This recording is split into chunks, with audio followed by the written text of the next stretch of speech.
That's right, baby. Our lady, our girl, our woman, our very own Thunder Rosa!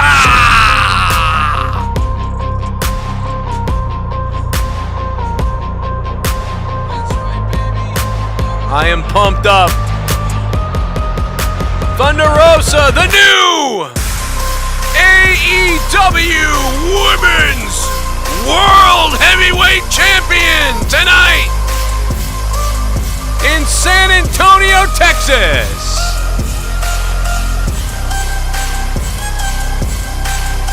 The girlhood dream has come true. Hit that like button and stick that thumb directly up my ass, baby! Up my ass! Because we don't back down here like Joey Janela would. No, no, no, no, no. There is no backing down here like Joey Janela would. Absolutely not. Britt Baker. Finally. We thought this would happen, actually, to be honest, tonight. And it did.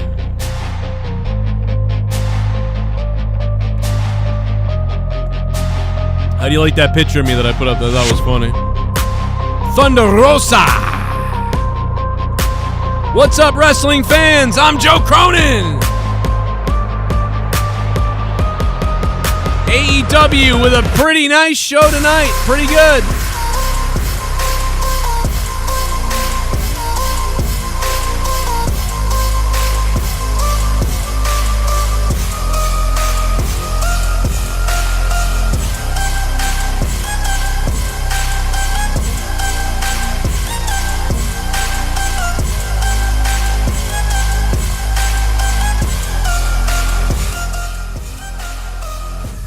Pretty good night of wrestling. Earlier today, if you guys were watching my stream earlier today, you guys know that I was talking about a few things, and one of the things I was talking about was if we could get a match that was better than the last one, maybe like an 8 out of 10 match, 8 out of 10, I'd be pretty happy with that. Basically saying that I thought their first match was about a 9 out of 10 match. I don't remember what I gave it that night. I might have given it an 8.5. I might have given it a 9. I don't really remember, but it felt like about a 9. And tonight, if they could give us better than what they gave us the last time, which was about a 6, I thought, and they could give us about a 7 or 8, but really I was looking for an 8. And I think we really came close tonight in this cage. I felt this was about a 7.9, 8.5, something like that. What's up, chat? I see you guys. So we got Nikki J, the Weed God, in the house tonight. Congratulations, Thunder Rosa. Hit that like button, everybody. Better than what they gave us the last time, which was about a 6. We love Thunder Rosa here, man. You can't get enough of Thunder Rosa. She's also always been a supporter of the show, so it just makes it that much more special, man. We have Drew McIntyre, who won the WWE World title, who used to listen to Monetize This. We got Thunder Rosa, friend of the show, women's champion. I mean, there's so many to name, a whole bunch. Man, feels good when our friends win titles, doesn't it? Feels good when people we like win titles. Thunder Rosa's great, man. Britt Baker did a great job, too. They really did. They did, 2 years almost with Britt Baker? In order to get to this moment where it felt like somebody could overtake her, which is the similar situation that needs to happen with Roman Reigns in the WWE, but are they ever going to find someone to take over that spot? I don't know, bro. I'm not sure. But yeah, I thought they did a good job. It was better than their last match, but definitely not, as good as the first match, obviously. I just don't think you're going to tie that. But this is more about the culmination story and, Thunder Rosa just winning in her hometown and finally winning the belt and that sort of thing. It felt like so. That's what we're looking at tonight, man. AEW. What's up to the chat? How you guys doing? What's going on tonight? Why is the viewership all over the place? Like 150, 180, 250? I thought they did a good job. It was What's up with the viewership right now? What is going on? Why is it all over the place? Anybody know what the hell's going on? My stream's up, right? What the fuck is going on? It's weird. But yeah, man. Oh, wait a minute. Rampage is on, isn't it? Is Rampage on right now? If Rampage is on, I bet you that's what it is. A lot of people are still tuning in to Rampage. I knew that would be a thing that might happen tonight as well. So yeah, man. Listen, AEW was good tonight. This was a nice show. I thought it was pretty well done. It was better than last week's episode, obviously, as well too. So that was something I was looking for. Was just can we be better than last week's episode that I thought was like I said last week, a little bit lackluster. And so I was hoping tonight would inspire me a little bit more. I think the crowd was hot from the very beginning. This crowd was on fire.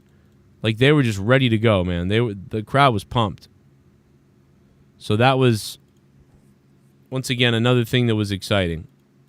When the crowd's into it like that, you can feel the vibes.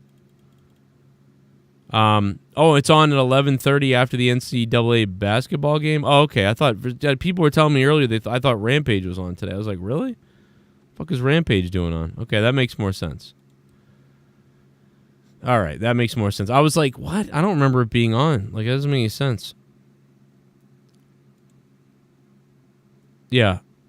Okay, that makes more sense. But anyway, the beginning of the night was, a chaotic match with Adam Cole versus the Jungle Jerks. Adam Cole and his crew versus the Jungle Jerks to open up the night. I thought that was pretty well done. I thought it was, it was kind of fun. For a match that I really didn't care about, I thought they did a pretty good job entertaining me for the most part. So, that was nice. Not a lot of people watch Rampage, is true. Yeah, what does it get, 500, 600,000 views? I think that's what it is. 500, 600,000 views. It's something like that. I'm pretty sure.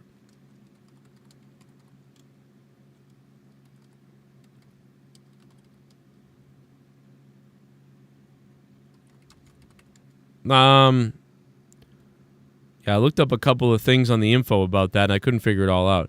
But we'll get to it in a few minutes, man. We'll get to some of that. We got some calls coming in. We got people talking about this, that, and the other thing. And we'll check in with you guys about everything, plus the wrestling news that dropped earlier, and about what I think AEW is doing here. We got some news on some other things about AEW tonight as well. So we'll get to that, man. But, there was a lot of cool things in that opening match. I thought they did a good job. Again, entertaining me. I thought Jim Ross was a little bit more perky. That was another thing I talked about earlier today. If you guys caught my stream from earlier today, that was another thing that I talked about. Like, I hope Jim Ross is awake. I hope he's perky. I hope he's, Jim Ross, he's ready to go. And he was pretty much ready to go tonight. He was hyped up enough for me. He was hyped up enough to make me happy.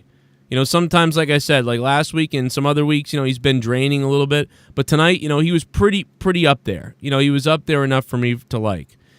The main event was a little bit all over the place with some things. I think we've seen these women have a 9 out of 10 match.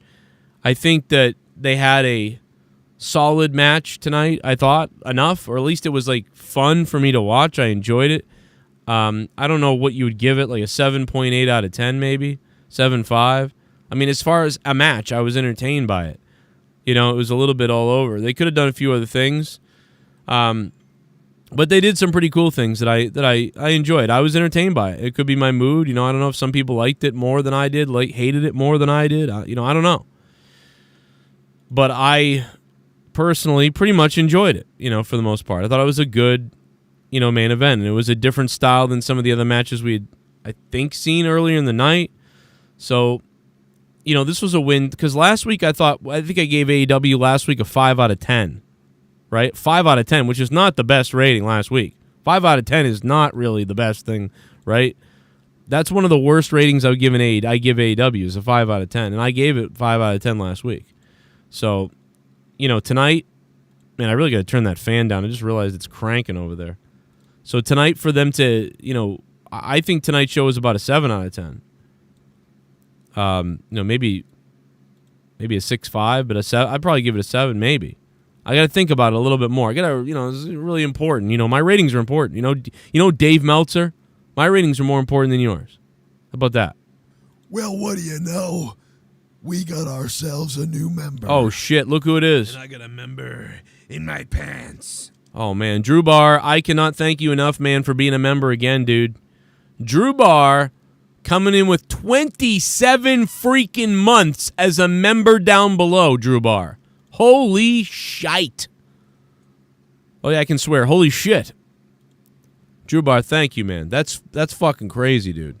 That's crazy. You psychopath. Thank you. 27 months. 27 months for Drew Bar as a member.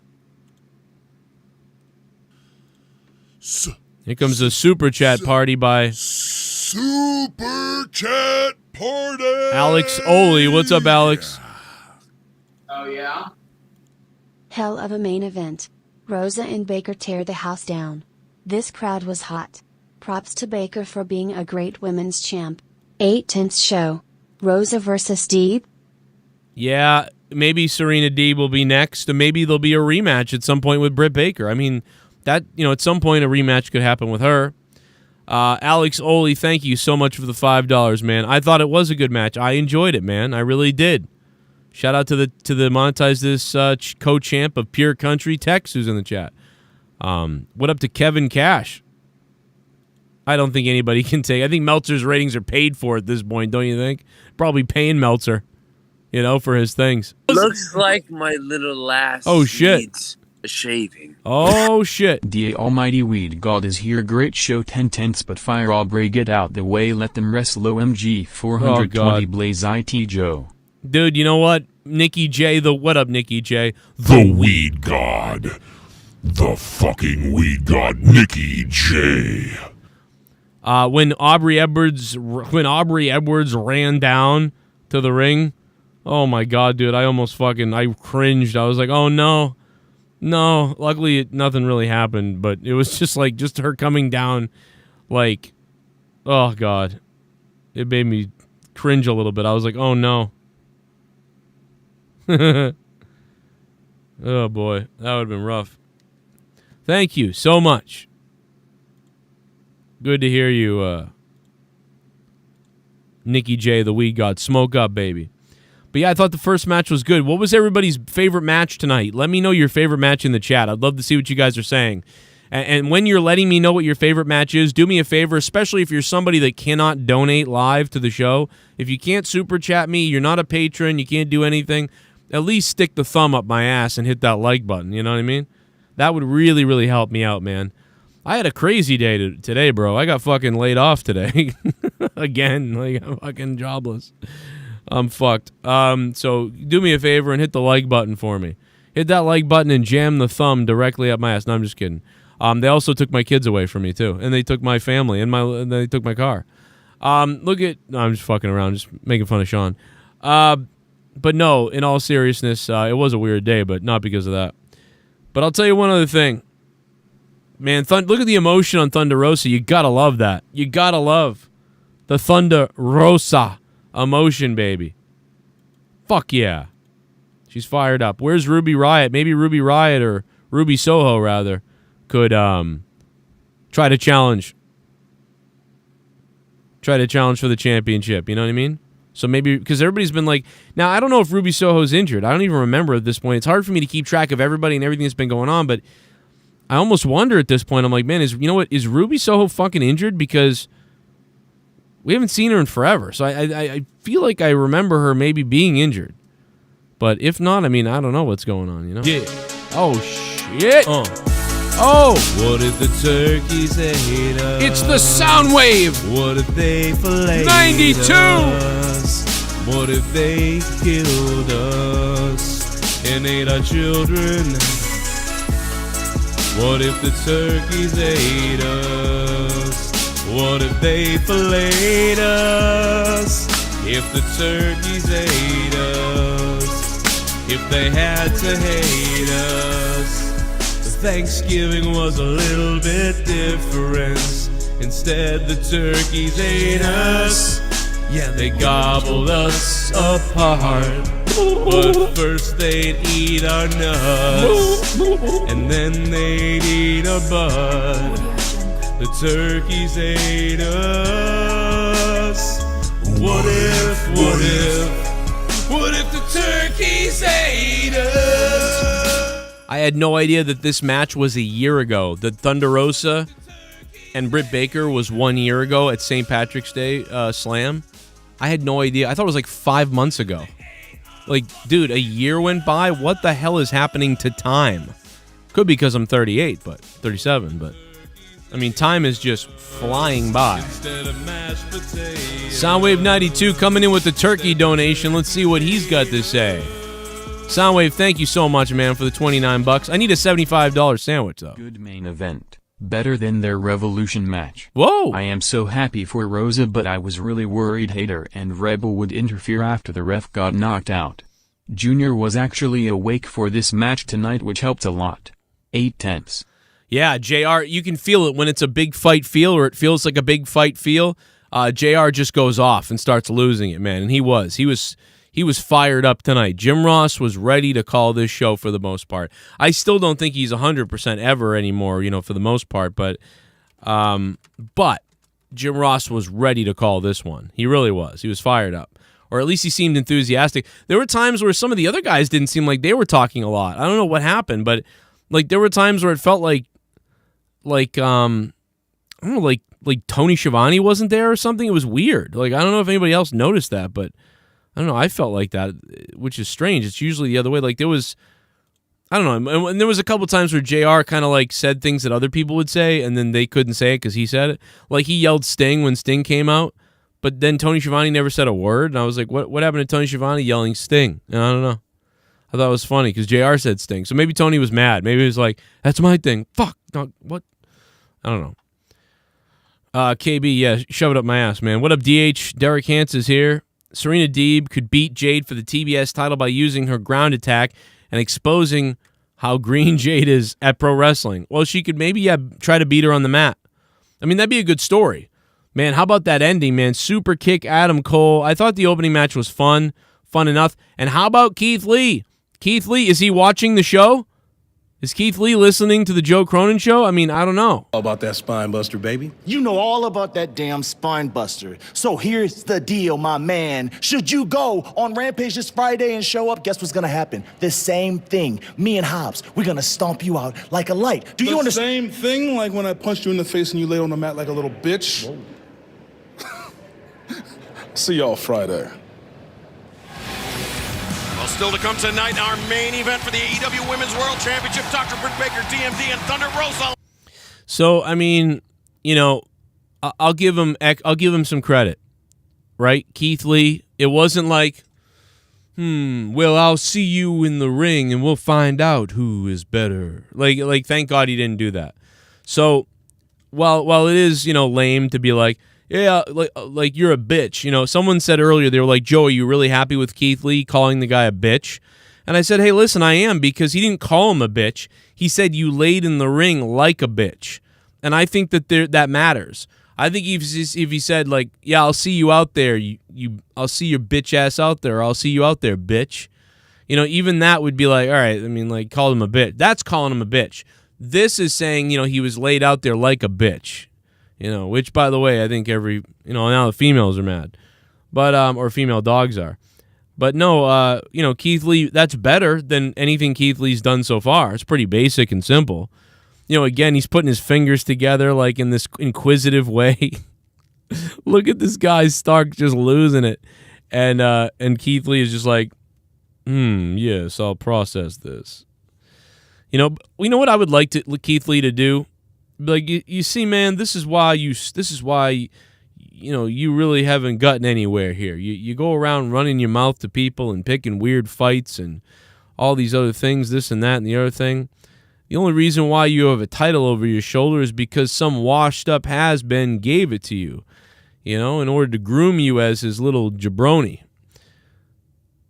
I myself have won many titles in the ring, legitimately. And if he called him out for that and was like, you have anger problems. And it'd be funny if Starks was like, you think I've got anger problems? And then right as he said that, Keith Lee slapped him in the face. And then he went to go at him, and then he was, held back, and then Keith Lee was like, "Don't do it. I'll see you out there, and I'll leave you laying just like I left you last week, like a bitch." Like that would have been a better sort of like whatever. But this is fine. At least he said, I'll leave you laying out there like a bitch. That you look like what do you want? What's going to happen this week? The same thing that happened last time when I left you out in the ring like a bitch. So that was fine. That's fine. Keith Lee had delivered a 3 or 4 out of 10 promo recently, last week. This week, I think this is about a 5 or 6 like response to something like this. So, 5 or 6 is much better than a 3 out of 10. So I got to give Keith Lee some credit. It would have been funny, yes, if he punched Hobbs in the face. That would be fucking funny. Or if he said something smart that was funny, like, man, I can't wait to incapacitate you so I can focus on punching this guy's teeth down his throat. Or like, I can't wait to incapacitate you so I can punch that smile off Hobbs's face. Like something like that. Anything would have been, whatever. But anyway, Keith Lee did a much better job this week. I thought this segment was a little better, but again, it's sort of like, all right, better than last time. I will say that. And at this point,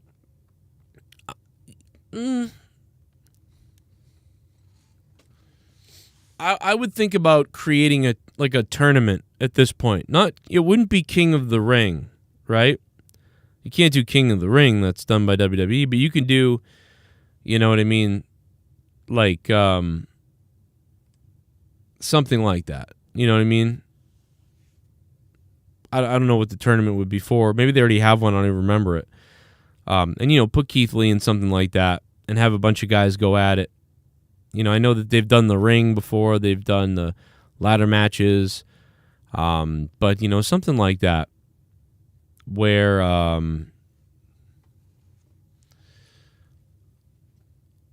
Another thing that would be interesting is you put the guy with the fastest time, so whoever gets the fastest win, up against the person who took the longest to win. Could that work, maybe?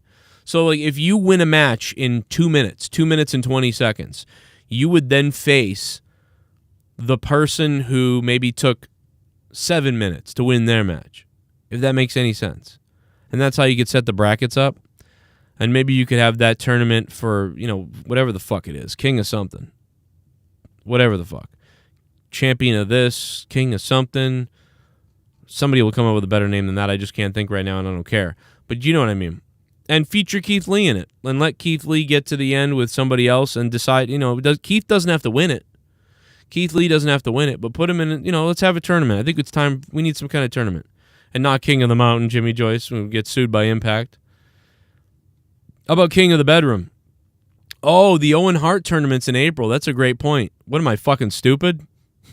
It's almost like I stole their idea, guys, but didn't have a name for it. Yeah, so there you go. The Owen Hart tournament. What's wrong with me? The Owen Hart tournament. What am I, crazy? Dude, what am I doing? We've known about this Owen Hart tournament for like months. I'm like, they need to have some kind of tournament or something. I'm going to, that makes sense, right? Like, that they need that. Yeah, they've been announcing it for like the last 3 months, Joe. You dummy. Jesus Christ, guys. I'm sorry. But hey, at least I obviously stole their idea. What the fuck is wrong with me, dude? Oh, man. I'm fucking retarded right now. That is so funny, man. Oh, my God, dude. I'm dumb. I played a lot. I played basketball outside today and wiffle ball, and I did errands and did work. So maybe I'm going insane. Soundwave 92 is the top donator at $29, man. Thank you so much, Soundwave. I literally have gas money because of you. Thank you, bro. That's the sweetest thing. Whoa, whoa, the sweetest thing. Isn't that a U2 song? Man, that was terrible, wasn't it, that song? Holy fuck, was that terrible. Top dog. Soundwave 92. And remember, tomorrow night is Beat the Clock right here on the Joe Cronin Show, guys. We're going to beat the clock. It could be all night long. You never know how long beat the clock is going to go. Is it going to go 25 minutes? Is it going to go 30 minutes? Is it going to go 3 hours? Our longest one was 9 hours or something, or 8 hours. I don't know what it was. So tomorrow night, beat the clock. Thursday night, as always. And then Friday night, monetize this, where Pure Country is threatening to take over this whole goddamn thing. I don't know what they're doing. But Soundwave, thank you. Let's go to the donos and see what's going on. If you guys want to donate, the link is in the chat. I think I pinned it to the top. So that's a Streamlabs link. Use that if you'd like.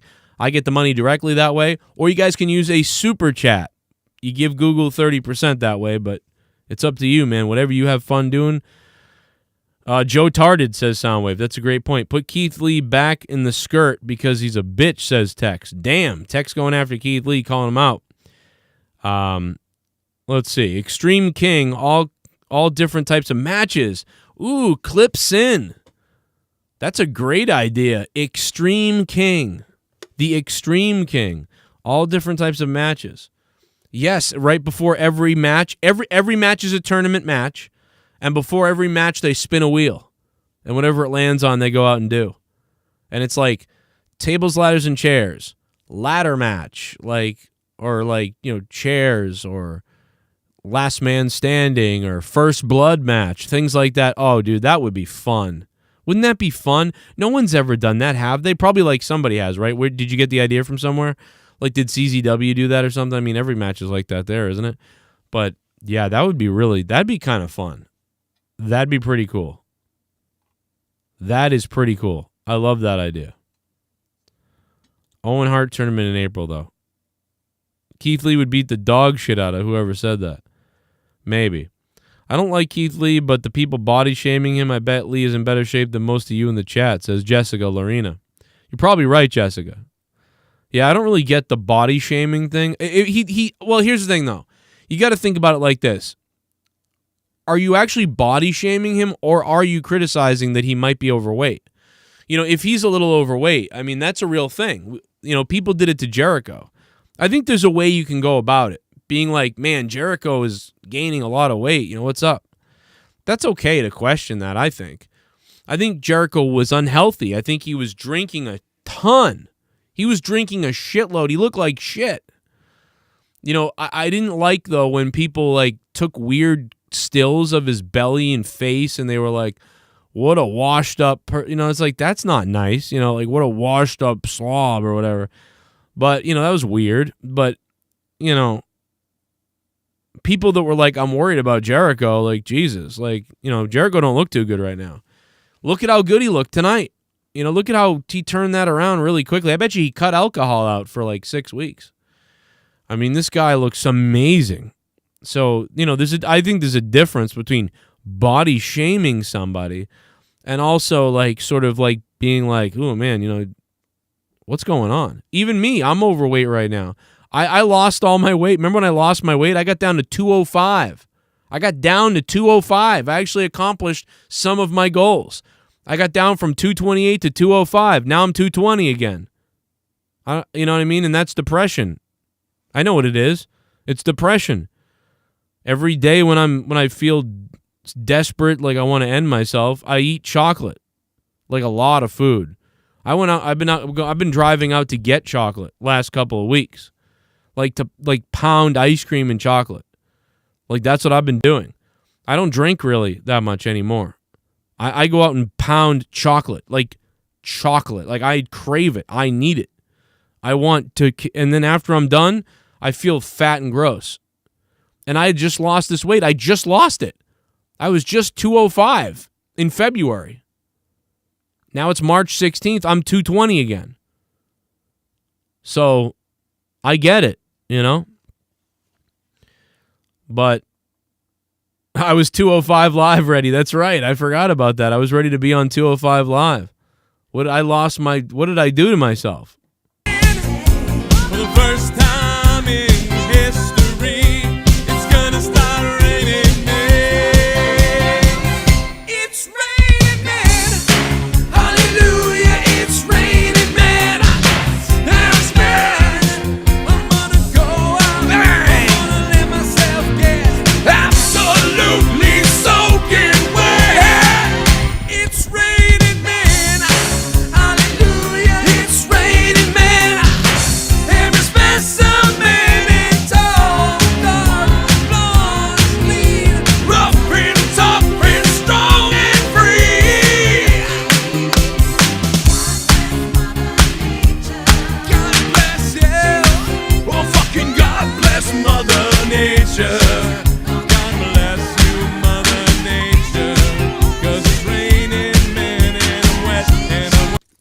Hardys' debut was good too and woke the crowd up. Jericho and the Jazz might as well stand for just assholes speaking because Jericho is now full heel now with the sports entertainer gimmick. But 2.0's new names killed me, especially Daddy Magic. You damn right I like those Coco girls, Nate, whatever the fuck you said. Soundwave! Thank you, Soundwave. Superchat party! I liked, what Jericho said was pretty good, too. Keith Lee, limited at promos. Daddy Magic, bro. Dude, when Daddy Magic, holy fuck. Yo, I gotta go back to Soundwave's donation, but Pico just donated. Keith Lee, limited at promos. I feel so bad, dude. I'm always shitting on Keith Limited Lee. He's still a little bit limited to me, I gotta be honest, you know. He's getting better. He got a little better tonight, but, I mean, we'll see what he does next week. I mean, or if he can show me some good stuff in the ring. Show me some good stuff in the ring, you know. Hey, listen, man, the couple of girls that were black that I hooked up with in the past, I mean, they were hot as hell, bro. So you're right about that. You're right about that, bro.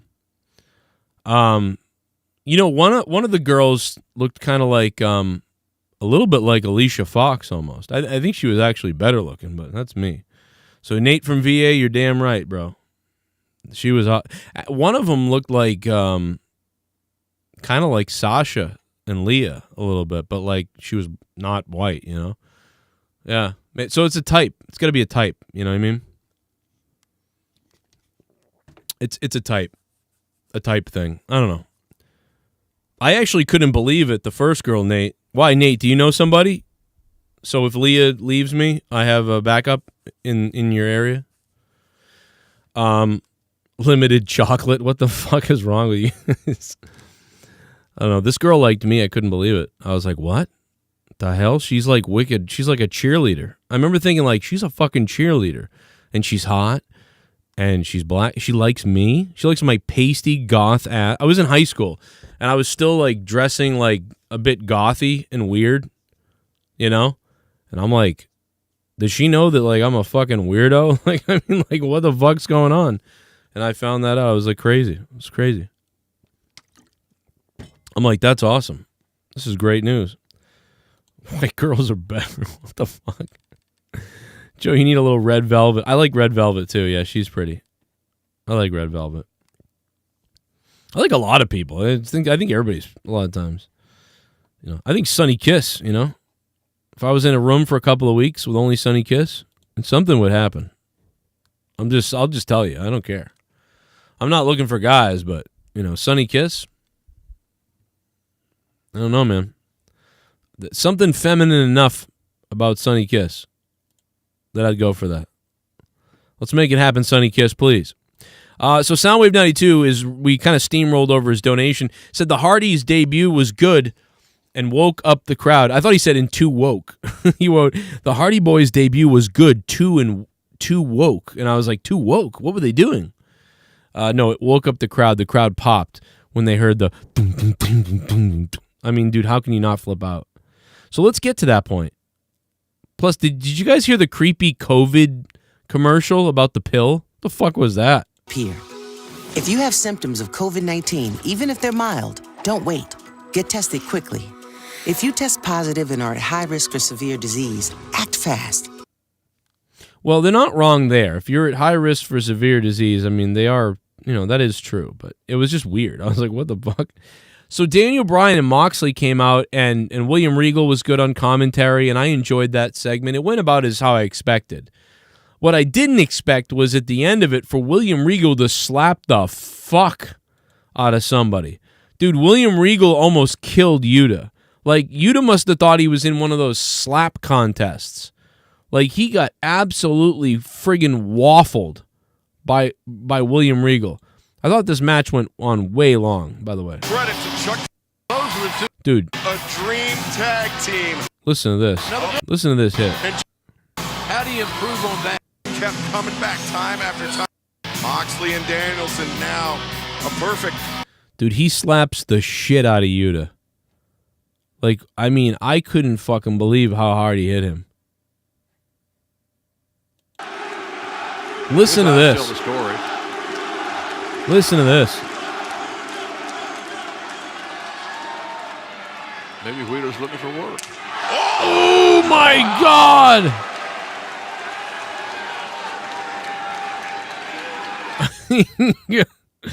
Man, that was amazing. You heard that. That was... You got waffled. Maybe Wheeler's looking for work. Oh my God. Yuta got plastered by William Regal, who looks like a demonstrative psycho. Dude, I thought we've been saying this for a while. Bring William Regal in as this great GM. And I still think William Regal should be the GM, man. He's got that almost Vince McMahon swagger. Like if Vince McMahon and like maybe Gorilla Monsoon-ish though, you know, remember when Gorilla was trying to contain Vader?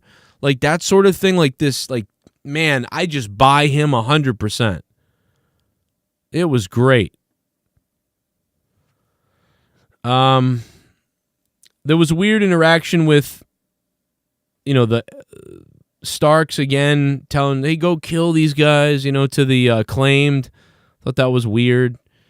You know, then Jericho's in the ring with all the new guys. And what I like about this is that Jericho helped build up some other guys, right? Like Sammy Guevara. He really helped legitimize those guys. Sammy Guevara and all those other guys in the inner circle originally. He did a pretty good job for everybody, like legitimizing them. He did as much as he could with those guys. And so, you know, it's sort of like, okay, now you're really good. Go off and be your own guys because you're your own competitors now. You don't need me. But now I'm going to build up a whole new group of guys. And I think I like that. Now, will it be as good as what happened the first time? I don't know. Especially with the guy on the far right who looked like basically Pete Avalon's like brother. You know, like you know what I mean? Like, not everybody can get put over though, but you can give them a chance. And I think that's what Jericho's doing here. Like, all right, you know, these other guys, Sammy Guevara especially, is his own fucking over thing. So Jericho helped some of that. So, okay, guys, now we get a new set of guys. I don't remember anybody's name in this ring at this point besides Hager and Jericho. So forgive me there. I'm pulling a JR. I'm not so sure that Peter Avalon 2 over here is ever going to get over, you know, the right way. But maybe I'll be wrong. I don't know. And this dude, maybe. And Jackass over here, Santino number 2, possibly as well. Because he's got such a good mic. And he's so intense. I love that about him. He's got intensity. But this guy, Peter Avalon 2, I'm a little concerned about him ever being able to do anything. But we'll see. We'll see. Frankie Avalon. Thank you, Mr. Pico Boulevard. Frankie Avalon. And Garcia. We'll get all the names eventually. Well, I'll remember them all eventually. Jade needs a lot of work still. Yeah, she sure does, but she's definitely getting better. That's the best thing about it. But so I like that Jericho's trying to get these new guys. Get something happening. Hey, let's see. If they can't get over while working with Jericho, you know, chances are, you know, they were going to have a rough time anyway. But I think they certainly wouldn't have fared too well without Jericho so far. You know, or this could be a fast track. So we'll see what happens. We'll see what happens. But, you know, things could go well. So, and Jericho looks phenomenal. Like, he's in really good shape now. He almost looks sickly now, which is funny because now we're going to see people were body shaming him, like you were saying, whoever said that earlier. People body shamed him for being fat. Now they're going to be like, I'm worried about Jericho. He looks too skinny. You know, now they're going to say he's on crack. So it's never good enough for the internet. You know what I mean? 1 week he's getting sent his belly photos. Then he loses all the weight. Now the people are going to send him, he looks old and fragile. Like, I mean, it's just, you can never win with fucking people, you know, but it's what it is. Wardlow has his match. Good match. Scorpio Sky and him. And then, you know, we knew this was going to happen. We knew that MJF was going to interfere. He does. That match went exactly as we thought as well. I thought it was well done, though. It really came down to, is the execution going to be good? And, you know, I think the execution was good. I think they did a good job. I think the timing was perfect. Everything was good. Got a nice little promo from Jade, but, again, things need to be worked on there, but she's learning. I feel like she's learning on the job, but she is learning a little bit, so that's good news.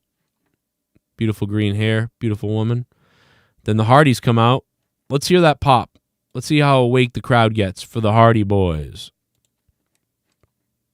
Folks ready for the Hardy Brothers, first time ever on AEW in our ring. You would think this is a WWE fucking pay-per-view. They're a phenomenon.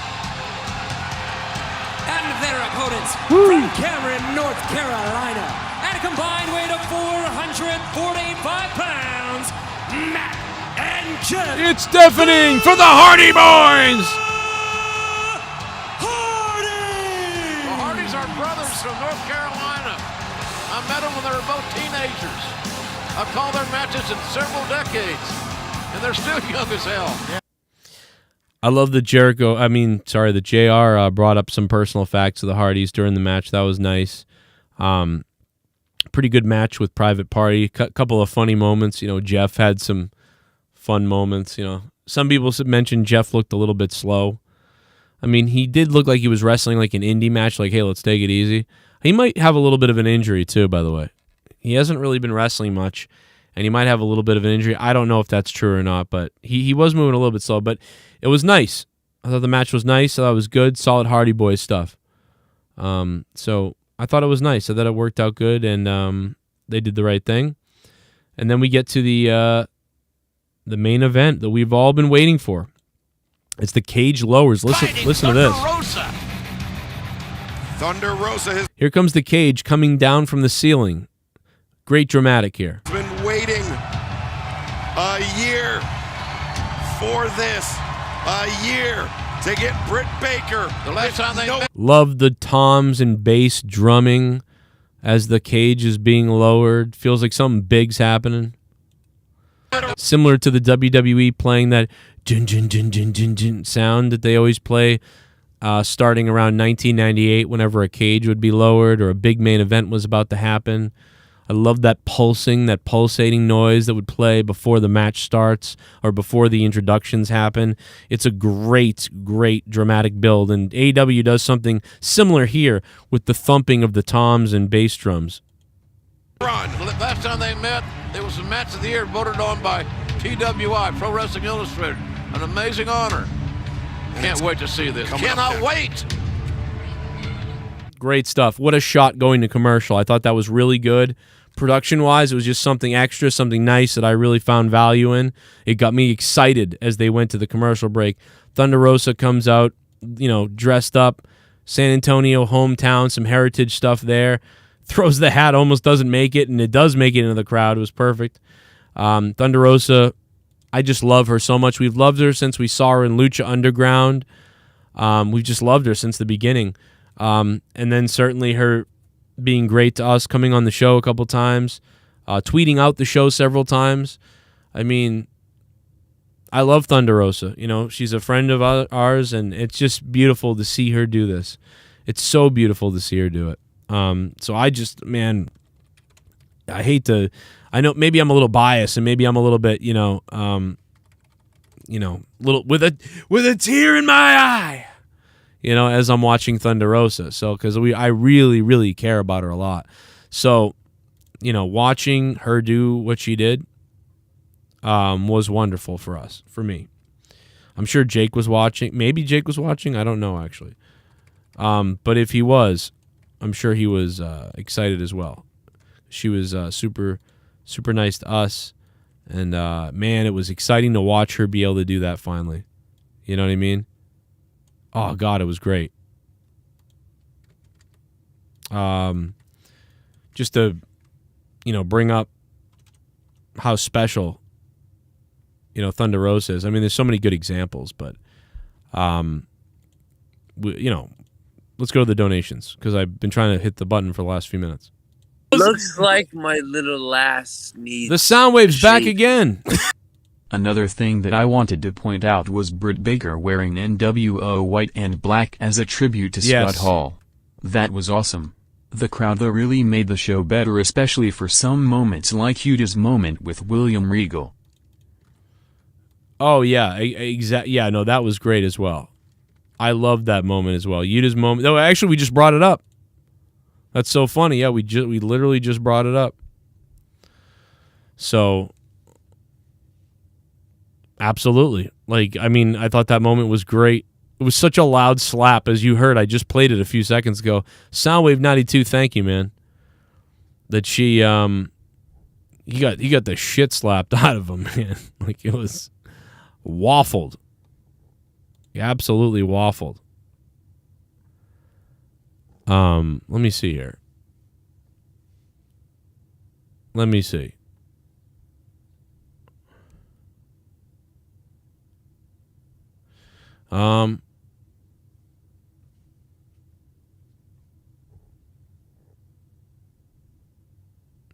Let's see. Shit.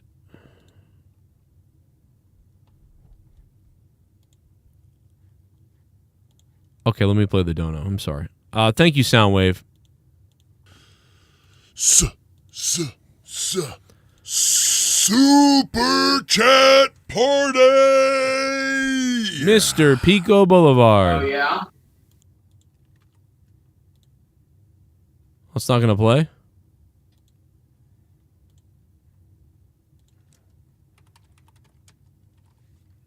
What the fuck? It's not going to play?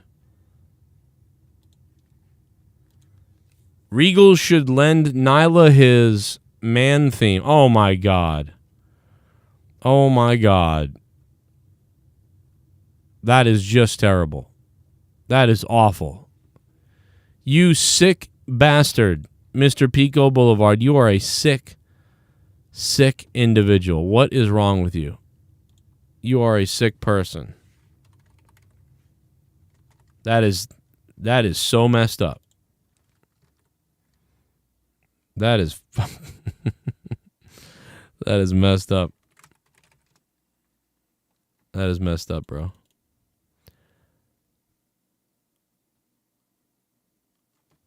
Yeah, Von Miller's heading to Buffalo. Be happy about that, you Buffalo fans. So then, we get to the cage match, and obviously, I enjoyed the cage match. I liked it. I thought they did a good job. We saw some different things. Again, I don't think you can match that first match. I don't think they got near that, but they did beat their pay-per-view match. So they did a better job than the Revolution match was. I thought a 6 out of 10. I thought their first meeting last year was a 9 out of 10, maybe. And I think the Revolution match was about a 6.5 out of 10 or something like that. 6. It was just to have the match to get to this, basically. And so I thought this was, a 7 or an 8 or maybe a 7.5, I think, or a 7. And so I was very happy with it. Very happy with what happened. I think some people gave it a higher rating than that. I see some people giving it a higher rating and praising it way more than that. And I see some other people giving it a much lower rating. Saying they didn't like it. But I think for the most part, it ends up with a positive, I believe. But yeah, I like the Britt Baker tribute. I honestly, though, even though it was a tribute, now, correct me if I'm wrong, but hasn't she worn that Scott Hall stuff before? I don't think that was new. So I think she's actually done the Scott Hall tribute before. It just so happened that she's actually done that tribute and that he passed away. And that she wore it tonight. But I'm pretty sure that she did have that attire before, I think. And if I'm wrong, let me know. I mean, I could be. But I think she has worn that before. I think we all referenced it when she did the last time. Let's take a look. Maybe if I'm trying to find a picture of it. But I think I've seen her wear it before. But it could be one of those things where I'm thinking I've seen it before because I saw it tonight and it's not, I really didn't see it before. But I swear that I've seen her wear that not that long ago.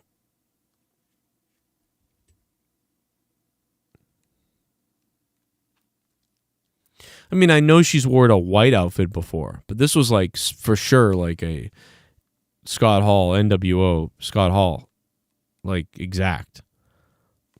I just thought I'd seen her wear it before, but I'm probably just crazy.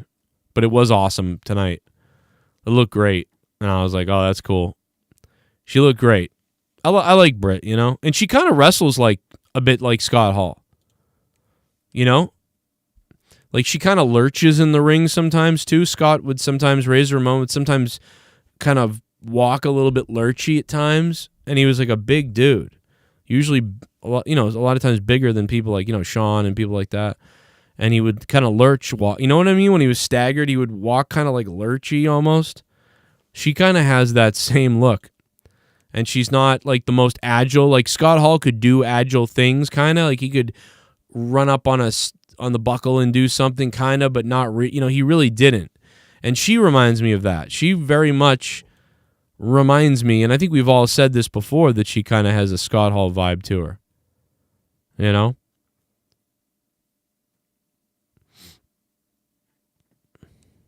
Look at his look, how he looks. Mac Jones sacked 9 times in each year. Buffalo games. Patriots traded an O lineman too. Yeah, I saw that. We traded we traded somebody big. We traded, we gave him to Tampa. Brady's he's a Pro Bowler, whoever we got rid of. I forget who we got rid of. Damn it, who is it? We got rid of somebody, and I know that he's like a Pro Bowler. Like, he's a good player. He's faded a bit recently, but he's still a pro player. And we got rid of him. And we have no protection for Mac Jones right now. Our quarterback is screwed. Brady's probably loving it. Oh, nice idea, Maker. What's going on? Scott Hall wouldn't have made it if he was kept. Yeah, he would. They had to. You know what I mean? He wouldn't have wanted to be alive with with what was going on. You know?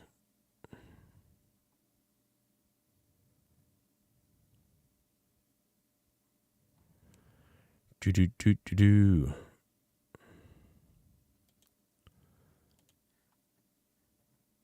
A lot of no selling in the main event, Joe.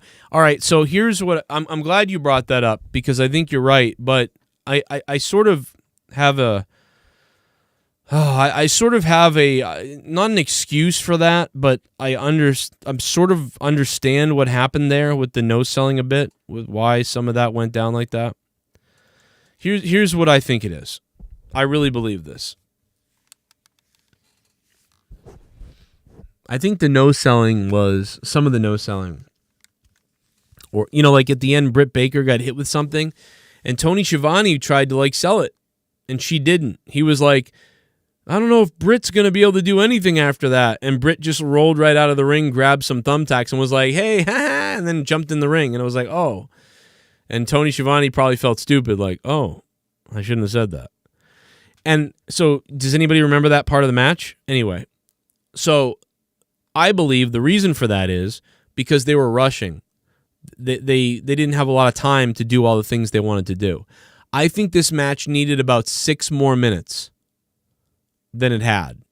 I know that they started pretty early. They had seemingly about a half an hour, it felt like, but they really didn't. And by the time they got into wrestling, like, I looked at the clock and I was like, oh shit, it's already 47. It's already 9:47. I was like, ooh. And so I really think that the bell should have rang at about 10:35. And that would have given the match the time it needed, if that's true. If I'm not wrong with my timing. But let me look at when it started. Let's make sure I'm not wrong. Yeah, the introductions, 20 minutes was left during the introductions. And the cage was closed at 1:42. So the fighting started at about 1:42, which gave them 18 minutes. And that's pretty good time. 18 minutes is a pretty good amount of time, but there's a commercial break. So I think that I would have liked to see 25 minutes. I think if they had 25 minutes, they could have sold some things more. They could have maybe done a table spot. And, yeah, I think things wouldn't have been as rushed. I felt like they rushed a lot because they had to get to the things that they wanted to do. And they just had no time to sit and sell the crash and sell the and so that's the problem, in my opinion. I don't think that they normally would operate that fast. And that's why I think their last match last year was the best match, because it had a build, it started building, it got bloody, it got crazy. And I don't remember last year if they had extra time or not. I don't remember. We would have to dial back to that match and find out.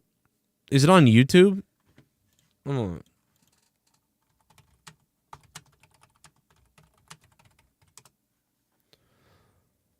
on. I think it's on YouTube. Yeah, it's on YouTube.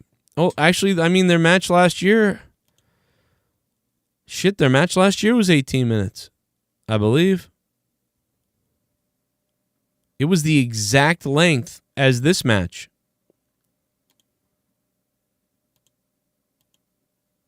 It was the exact length as this match. And they had thumbtacks. They had crazy shit going on. They had a table last time. They were rushing in that match too now, actually, now that I think about it. I remember that. It was actually a bit similar. Like, I remember the referee was, like, trying to get them out of the way. Like, hey, hurry, hurry. Because I heard it tonight, too, where the referee was like, we got to go. Get it back in the ring. Gotta do it.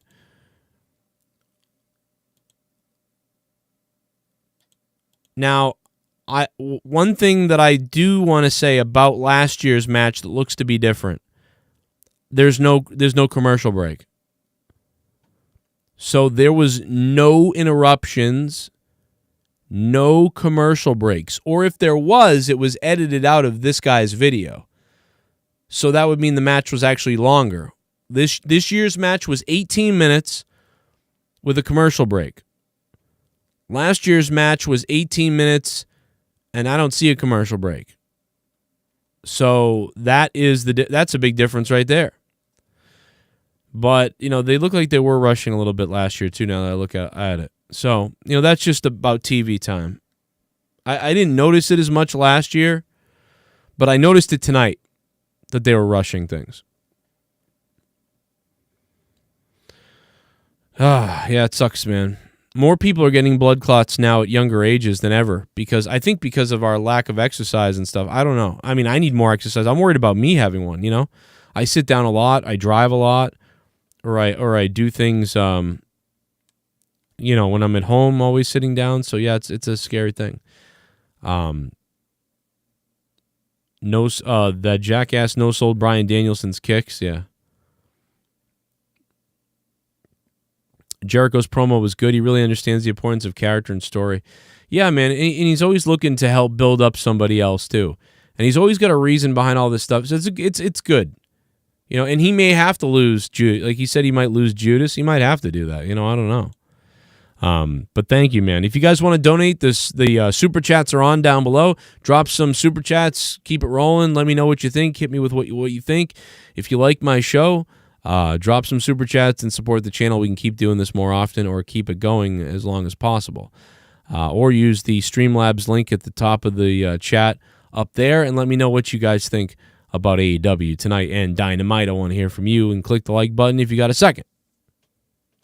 Let's see what we got. Looks like my little lass needs a shaving. Hey, what's up, Joe? What's up? I wanted to say today is March 16th. That means it is 3/16 Stone Cold Day. That's right. Do you remember 2 years ago when WWE was just starting their pandemic no crowd shows and they had Stone Cold stun Byron Saxton? It was really cringe and... Oh my God, yeah. That's right. I hate Byron Saxton. God damn, does he stink. I mean, I like him as a backstage interviewer, though. Oh, my God. God damn, son. Glory to the Ukraine donated $3.12. Thank you, Glory to the Ukraine, very much for that donation. You are a sweet heart of an individual. Very much thank you. But yeah, I do remember how cringy that was. And I forgot, it's 316 day. Steve Austin's going to be at WrestleMania. In a match, a fight, like my an interview, little I don't know. Needs a shaving. Hey, what's up, Joe and everyone? I want to say tomorrow begins a special day. Tomorrow begins the first round of NCAA Tournament March Madness. 16 games will be played throughout the day and night tomorrow alone. It will be super exciting, can't wait. Wow. I'm excited for you for March Madness. March Madness begins tomorrow.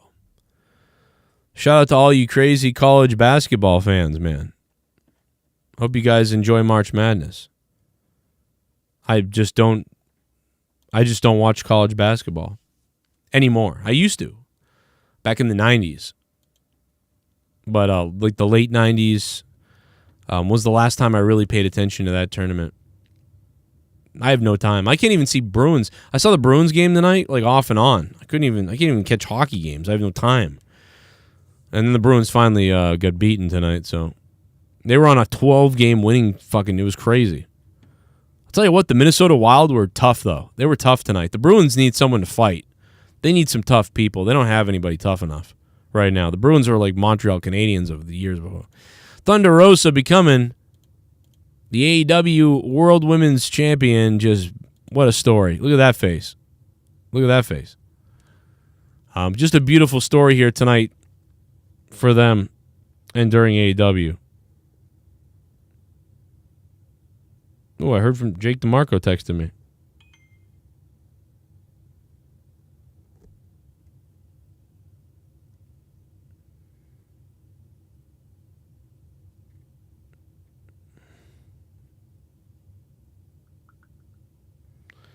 He said, Joe, I'm coming up to Massachusetts to end you. That's what Jake said to me. Bruins need a big defenseman. Yeah, we should just re-sign Chara. I think we should get Chara. I'm dead serious. I think the Bruins need to go sign Chara again. Bring him back. Just to be there to scare people. I'm serious. I'm dead serious. I love Thunder Rosa's entrance tonight. It was glorious. I thought March Madness began yesterday. I think it's tomorrow. And hey, did they make daylight savings time permanent? I heard that they just made it permanent. So for like we're staying at this time, that's it. There's no more switching back the clock. So we're going to have more daylight now, which, oh my God, I'm so happy about that, guys. And I know one of the problems with that is going to be that the kids kind of go to the school in the dark in the Northeast, which is where I live, that in the morning sometimes during the winter, it's going to be kind of weird, like cold winter and it's like dark outside. So that's going to be weird. But I really thrive on the sun. Like I need the sun. And one of the most depressing things is getting out of work and it's dark already. And you're just like, okay, this sucks. You know? It's like 5 o'clock and you get out and you're like, oh, it's dark. Fuck. You know, so at least only for about a month it will be getting dark around 5:30 or 5. As opposed to getting dark at like 4. And after about a month and a half to 2 months, it will still be light up until about, 5:45 to 6. So that is an interesting thing if that's really happening. Oh, it doesn't take effect till November 2023. Damn it. Well, that's okay, though, because that's right around the time that we need that, right? Broken Ambrose goes, this fall will be the last fallback bullshit. Oh, they still got to vote on it, Ghost? Oh, shit. Matt M., what's up, Matt? That stinks. God damn it. Hey, if anybody's hiring for remote work, I've got extra time on my hands. Give me a call. Especially if it's customer service or sales. Give me a call. I'm working from home, and I've got nothing really to do. So give me a call, and you can hire Joe Cronin.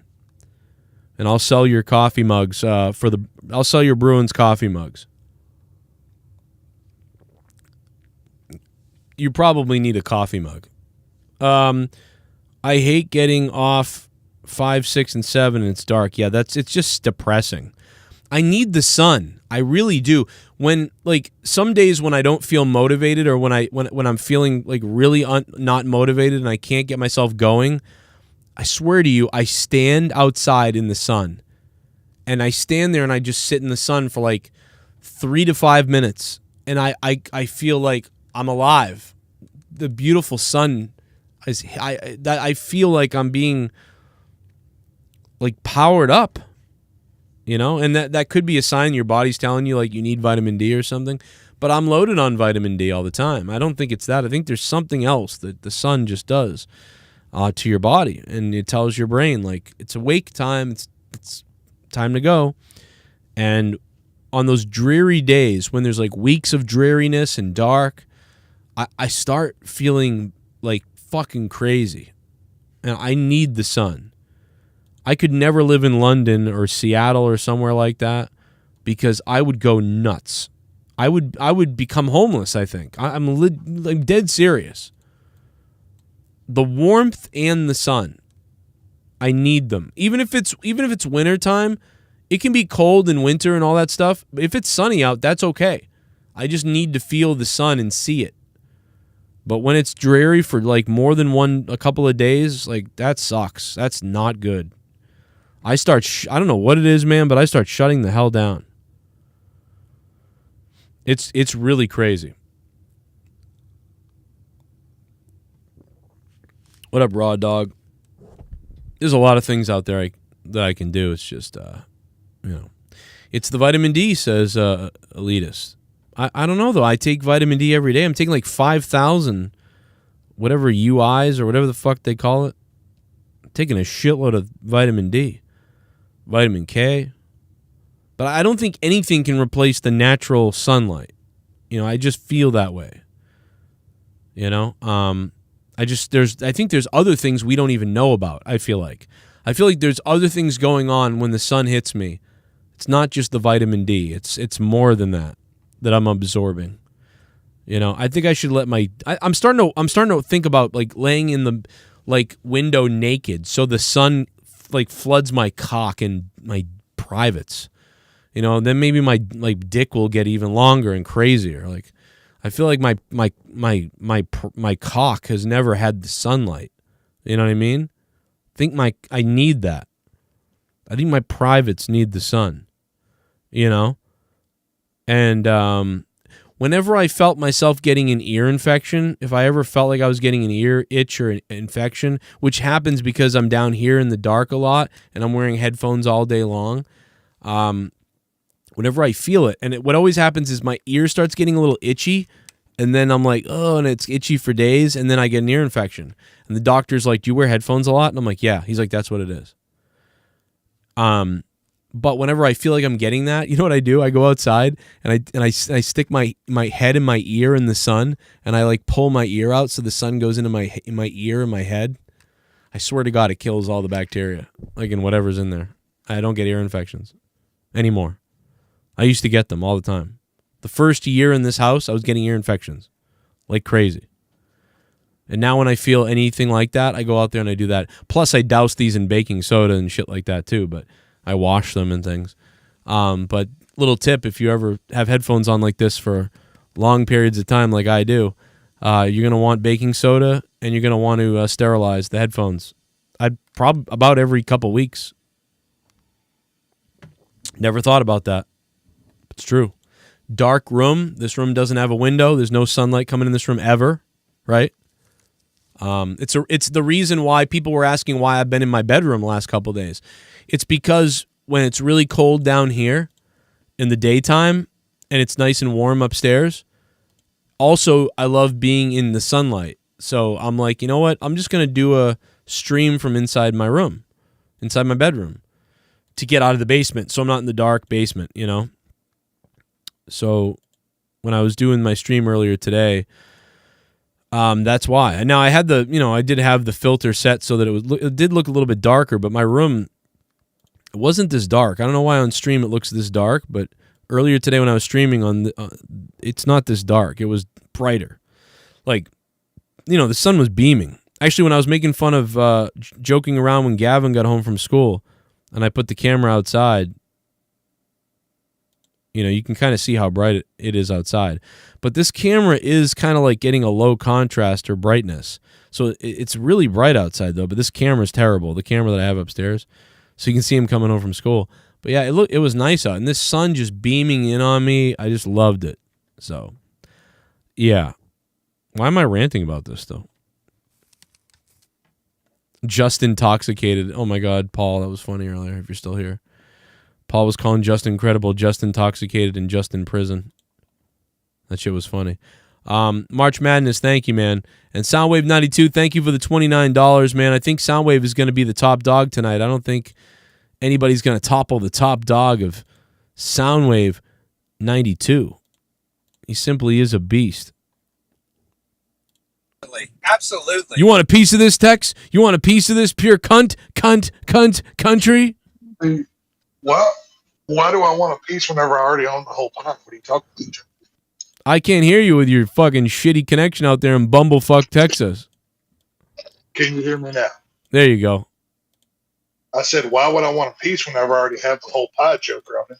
Oh, you haven't had the whole pie. If you had my whole pie, you wouldn't be able to handle my pie, brother. Wait, Joe, you have pie? No. What? Anyway,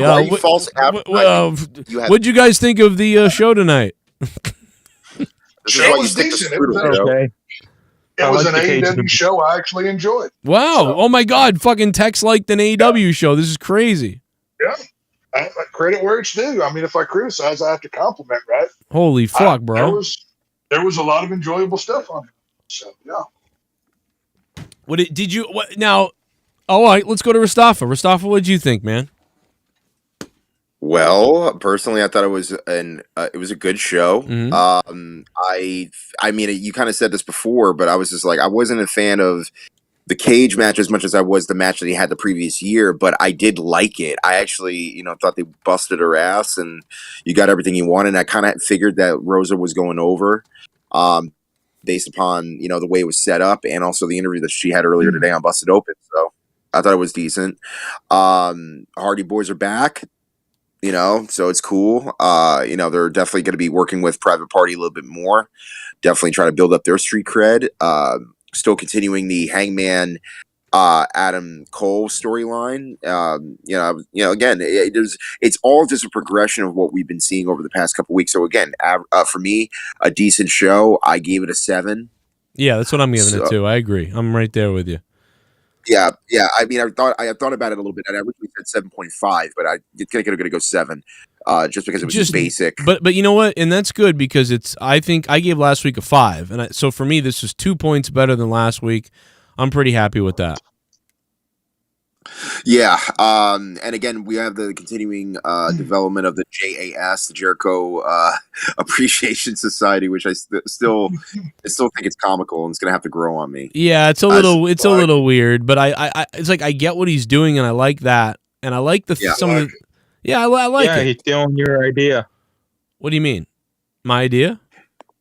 Yeah, the Jericho Appreciation Society, Joe Cronin show. He's stealing your idea. Well, I don't. That's JAF. So you say that's different letters, dude. Yeah, I don't think that's my idea. But I mean, listen, I'll take the credit. You want to give me the credit? I'll take it. Give me the credit all day. Give me my narcissistic ego a pat on the back, I suppose. Yeah. See, my idea was Jericho stole my idea. All right. Yeah, he stole your idea just like Grim stole your logo design. Yeah, you're right. That's funny as fuck. Oh God, that prick. But anyway, no, if I ever get that guy who did that, I want to choke him.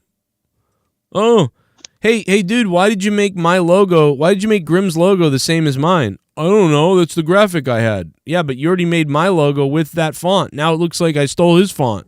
Oh, I don't know. Fucking asshole. Mr. Pickleball said Dan is learning to spell. Dan is learning. It's all right. He's learning to read too. It's okay. Take a look. I love Dan. It's in a book. Reading Dan Kennedy. I'm sorry, Dan. I love you. You guys aren't too far. You guys aren't too far off. I am a little bit dyslexic, so I know. Jesus I bet. Christ. That's what your mom. I'm sorry. Anyways, no, it was a good show. I liked the Jericho stuff. I like him embracing this sports entertainment stuff. That's entertaining. That was cool. I like what they're doing with Wardlow. If they're not pushing him towards their main title quick, because he's got star all over him.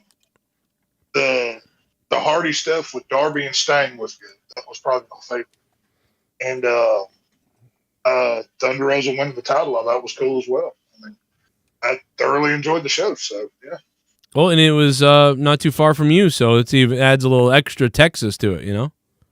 And the news of the day, if anybody didn't see this on Twitter, but Danhausen himself visited the Alamo, and I wept in just gloriousness of how he beautiful didn't get the it memo, was. Joe. Did he as a champion? He didn't get the memo. Did he do the Ozzy Osbourne thing, or?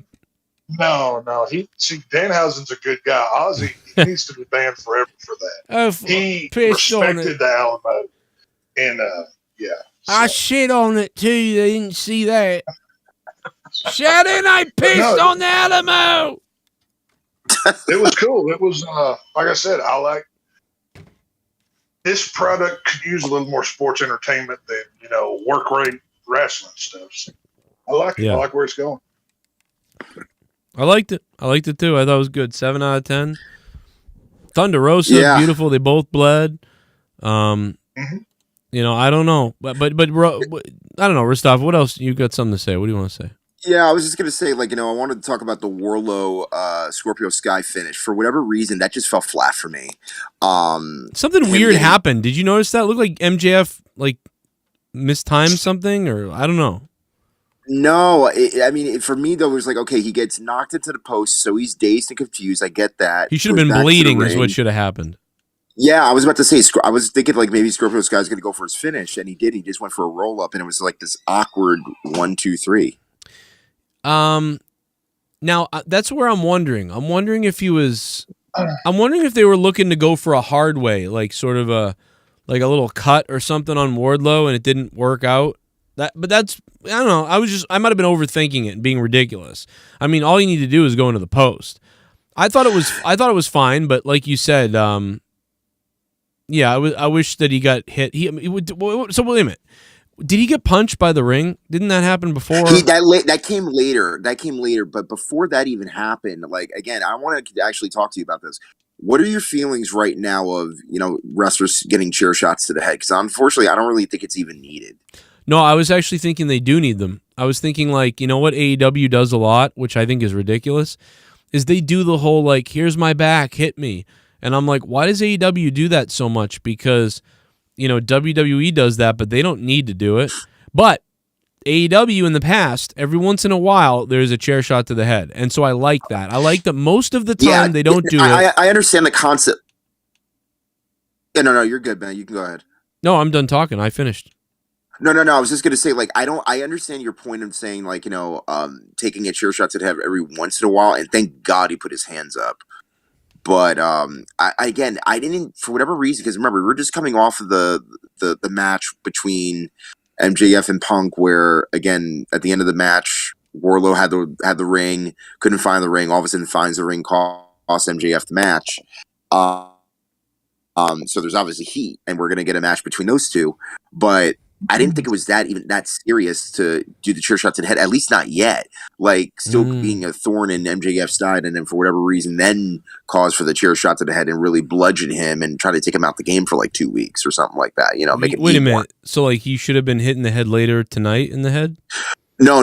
Maybe a week or two down the line. Oh no, I think you do got to do the worst stuff tonight, because this is the night after what happened.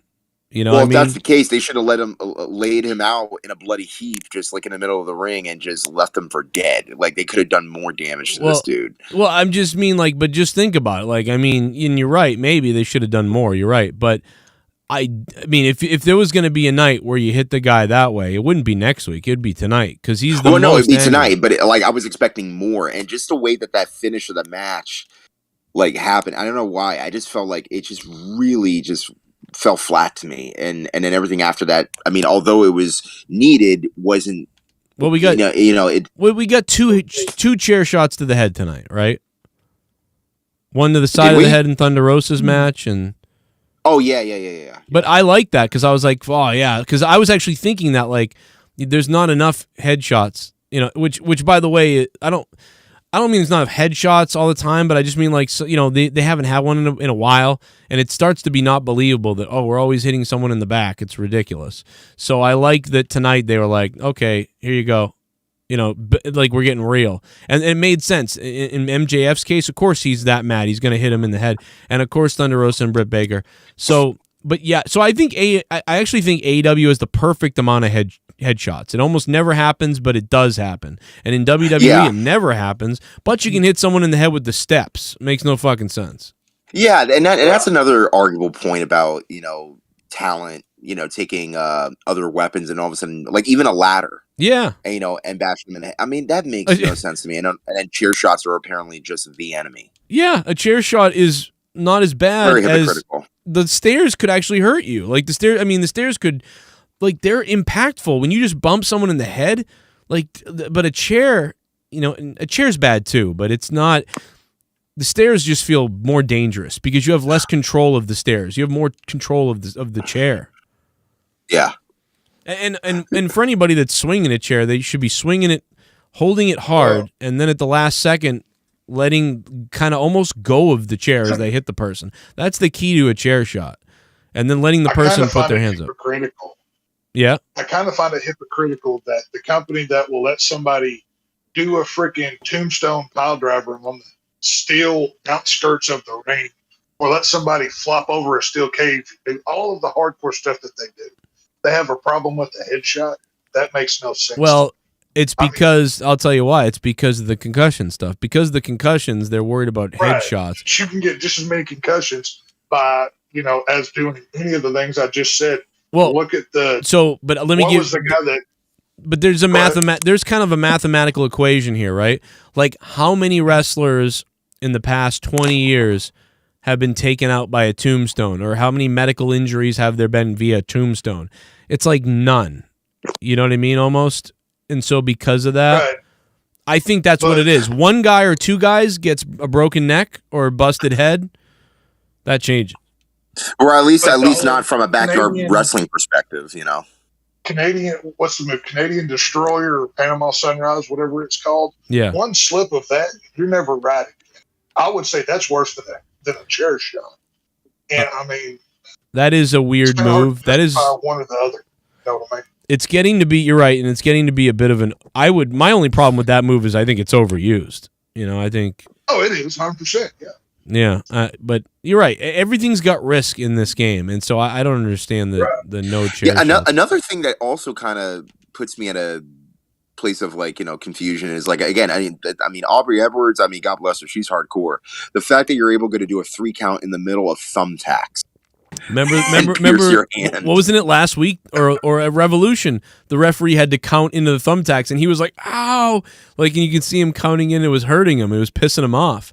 And I wonder if Aubrey had a steel glove or something. Not a steel glove, but they were basically your plastic gloves that you put on to make sure you don't get blood on your hands. Yeah, but that's not going to help.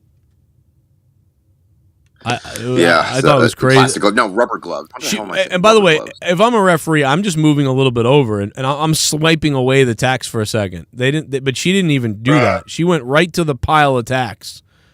Fuck it, I'm counting right on these things. But the referee's got adrenaline too. The referee's got adrenaline running too, and so they're just fucking. I give her credit for that. I thought she was gonna piss me off tonight, and she didn't really. She was all right, enough, basically. But yeah, and I actually noticed this. They barely. Oh, sorry. Joe. No. You didn't interrupt me. It's the Discord. You didn't interrupt me. It's Discord. Yeah, it's weird. But at any rate, so they almost literally went maybe 2 minutes almost off what they were supposed to land on at 10 o'clock. Because that match, the main event, definitely felt rushed because they were just trying to put everything in. Yes. And also, again, they barely just made it, because they landed at 10 o'clock and they went a minute over, I believe. And you try not to do that, especially we got to deal with network execs and stuff like that. But they did what they could. And again, they worked hard.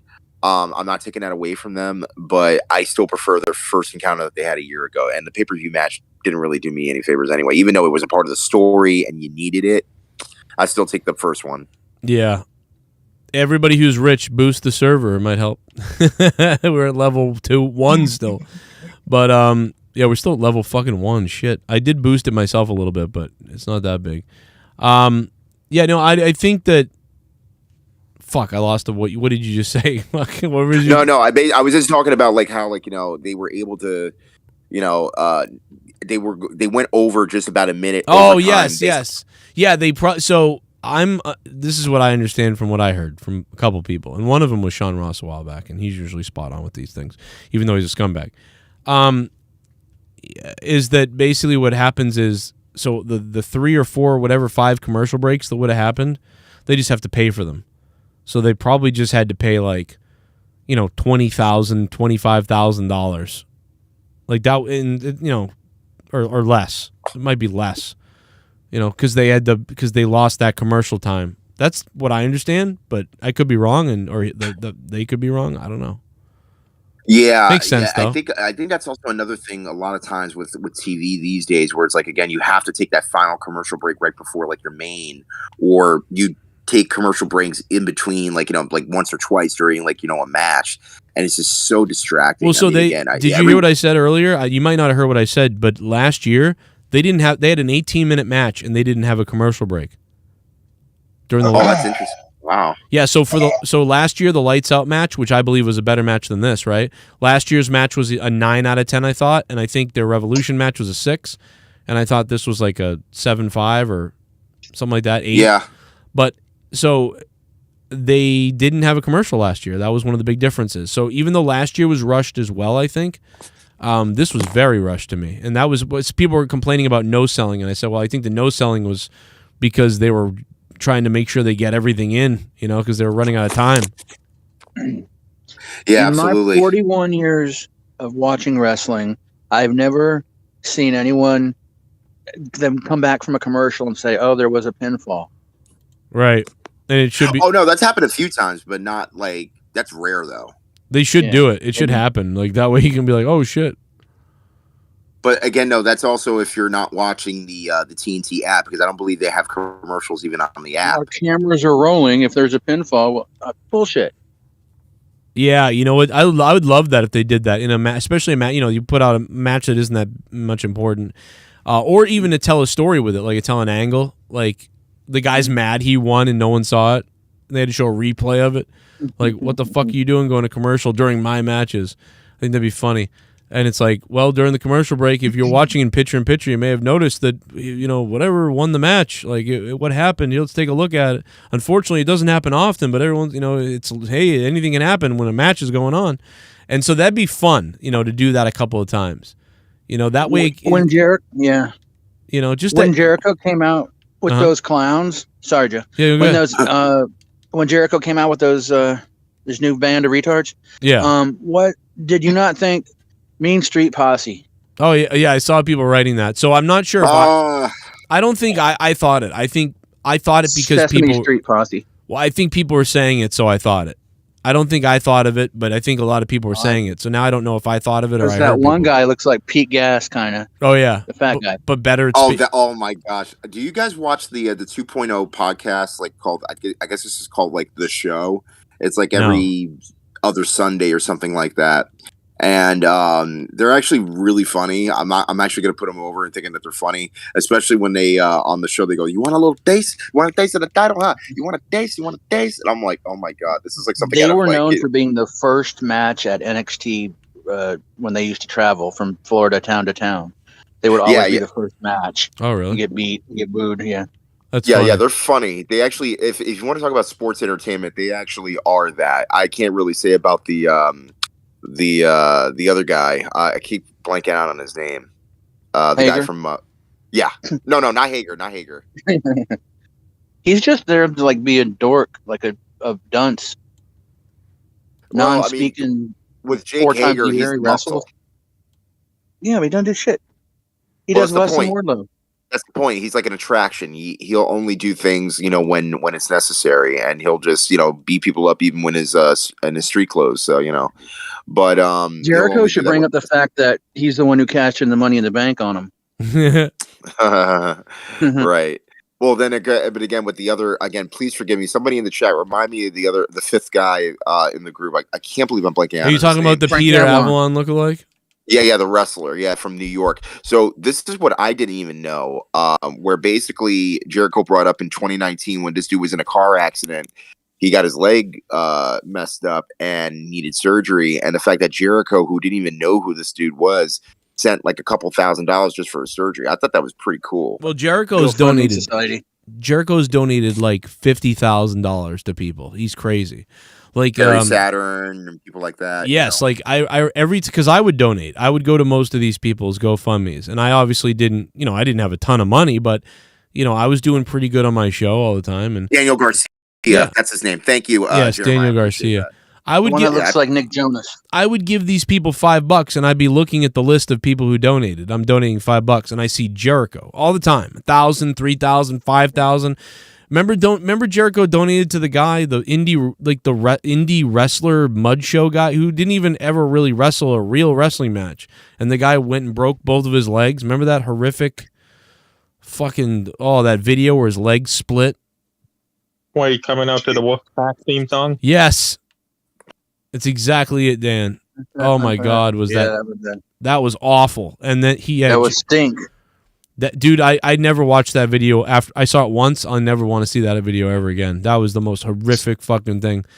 And all I can think about is how many times I jumped off a ring just like that. And then my legs didn't break backwards, Jesus. And so he gave that guy I think like $3,000. He don't even know. Yeah, that's really cool. I mean, the fact that you got a superstar who gave away money, especially to somebody who's just trying to come up in the business, and it just happens that 3 years later he's in the same company as this guy. And honestly, that's cool. and the fact that he donated to that other guy was just some idiot guy who was like, I'm gonna go do a wrestling thing. I don't wrestle. That's that guy. He's not even you know what I mean? Like, he's not a real active indie wrestler. It was like if I jumped in a ring tomorrow and I broke my legs. That's what it was like. Oh, Rael, yeah, it brought up a good point in the chat. So 2.0 is no longer 2.0; they're just their names. I guess that's fine. I mean, again, I wasn't a fan of the name 2.0, but anything would be better than that. Hey, is the name Dogface Dildos taken? Because I want to start a tag team. Yes. Yeah, that's somewhere in Indonesia. I'm pretty sure that's where it's at. Yeah. That's fucking Well, hilarious. I mean, Jericho is pretty good at trademarking stuff, so he could probably get the name if they really wanted to. I'm starting... he owns every other name. Yeah, someone needs to get a hold of Jericho and say, listen, Jericho, you are very creative and imaginative. You're wonderful. But you know what? As much as you're trying to put everybody over, you're monopolizing about 70 different names at this point. Can you please not do that? Oh my God! Can you just imagine him trademarking every single one of those names that's outside the WWE model? Dude, he's making bank. How many guys could have been called the Influencer? And there's no reason for him to be called that. The Thrill Seekers need to make a comeback. Every week he should have a new gimmick. Like his gimmick is, I get Can new you gimmick imagine? every week. That's his whole character. Just do it every time. That'd be great. Well, again, he's like David Bowie. He's like David Bowie. He changes his persona maybe every 6 months, which, by the way, is smart. But just the fact that he's able to create and make it make sense, just a little thing, whether it just be his hair, or whether it be a look, or whether it be a catchphrase, or this and that. No matter if he's babyface or heel, he does that and he keeps it fresh. Now, this version of his group, again, it's going to have to grow on me. Again, he already established the inner circle. I loved him in Ralphus. Oh yeah, WCW, that was great. Chris Benoit. He'd say everybody's name. Or Kirk Angel. Tony Schiavone. Armbar. You know what about Joe? I was just going to bring this up. You know what I would do with the group real quick before you continue, Mustafa? You know what I would do? I would give this group a personal commentator. That's a great point. Hey Joe, I was it should be you. This. Oh God! No, it should be you, Joe. I could imagine it. Imagine it, Joe. You on the mic just singing Jericho praises. Yeah, or I'll just say I'll just call him the Influencer the whole time and God. When was the last time he went by the Painmaker? When he puts on the makeup. Yeah, the makeup. About five gimmicks ago. I believe it was the last match he had against that GCW prick, right? Yeah, he looked like Pat Crow. Oh, Nick. Nick Nick Gage, yeah. Didn't Gage. Yeah, he was like, it's Yeah. time for everyone to experience the pain. The Domino commercial guy. The bank addicted drug robber, as Jim Cornette was saying. Yeah, I was just gonna say, Joe. One of my favorite promos that Jericho ever did was King of the Ring 2000. He goes, Kirk Angel, don't sell yourself short, because in the minds and all the minds of all these Jerichoholics, you're already a king. I mean, you're the king of goofy, ugly ring attire. you're the king of all the nerds. Armbar. And most importantly of all, you're the king of the 30-year-old virgins. But you're already a royal pain in the ass. Wow. And by the way, that was in Boston. That's funny. You just gave me a great idea, though. Jericho's next thing, he should start the new KKK. No. No. You just buried yourself, man. Come on. Do you have your own shovel, Joe? Can you bury I'm sorry. The new I'm announcing tonight that I'm starting the new KKK. This time we hate whites. As long as I get to be the Grand Wizard, because that's what everybody calls me here anyways, I'm down with it. Like, put me in that faction. Feud with Keith Lee. No, it's gonna be in the new KKK. He's gonna be the Grand Wiener. It's gonna be different. Oh, there you go. I like it. Yeah, because you don't want to get sued by the old KKK. You know. Right, the old Grand Wizard. My God, you're fighting over WWE. It'd be like something out of Dave Chappelle. Grand Wizard's trademark. Oh my God, dude, this is a Dave Chappelle skit. Dave Chappelle goes, I know what I'll do. I'll start the new KKK. That is a great point, bro. That is totally Chappelle. And by the way, just because we God. only have 30 minutes left in the day, or actually I should say 20 minutes left in the day, happy 316 day, everybody. Happy Austin 316. Oh, hell yeah. Hey, Joe, what? Joe, you got your beer? What? You know what we gonna call this? We're gonna call this shirts versus the blouses. What? And when I said that, something came over him. What? Remember, What? Oh my God! You got your beer, Joe? What? Your turn. Your vodka? Your What? turn, Charlie Murphy. Beer? Hey, did you Beer see this? That's going to be such a failure. Speaking of funny and comedy, I'm friends with this comedian who's fucking hilarious. And I hate Michael Rappaport because he's an SJW cocksucker. But he was in a little argument with this guy the other day. I mean, it wasn't an argument. They were doing a roast on everybody. They were just shitting on each other. That was part of the show. And his name's David Lucas. And he shit on Michael Rappaport. I put this up on Twitter. And fucking David Lucas shit on Michael Rappaport. Listen to this. New knowledge, you fucking dry. By the way, Michael Rappaport is a super SJW psycho. He's like the type that's like, anybody likes Trump needs to die and stuff like that, and you're racist. But he almost drops an N-bomb here, I swear to God. Listen. He plays the whiny white guy in every black movie. Yeah, dude, he is a scumbag. New knowledge, you fucking dry ass dreads. Yo, dry, you fucking, you got key. He went to say the N-word. You hear that? I'm telling you. Yeah. I'm telling you. Yeah, you fucking, you got Kenan Thompson's haircut from 1996. Dry ass motherfucking dreads. Them shits look fucked up, man. God damn, you got all kind of accoutrements and shit. Your face looks like a scream mask. Your face looks like a scream mask. Like a scream mask. Your face look like a scream mask. I be a mask. Get your goddamn surprise face ass up out of here, nigga. Look at that fucking chain. You always look like you trick or treating. Get the fuck up out of here. That was fucking hilarious. I love David Lucas. Starting to like that guy a lot. You know. Speaking of comedy, Joe. Yes. Speaking of comedy. Yes. There's going to be a tailgate, or I should say not a tailgate, but a party from the Busted Open network at a place called Texas Live, and we were thinking if we had Tex come down with the monetize this belt, and see if he can get in the face of Bully Ray. Yes, you should do that. And get it videotaped. If the working plan as of now is I'm going to come up with the belt, walk up, hey, Ray Dudley, you washed up hack, you couldn't even please Velvet Sky. I'm here to show you. You won't do that. Come on, you'll be dead. You won't do that. How big are you? Will not walk away. How big are you, Tex? Tex, how tall are you? 6'5". Okay, that's about his size. That's pretty big. I'm 6'5", about 300 pounds. You know, like a linebacker. you can go. I would. You know what you should do is print out a picture of me and say and be like, you remember this guy Joe Cronin? You know, this is his belt or whatever. You know, do something like if you do that, dude.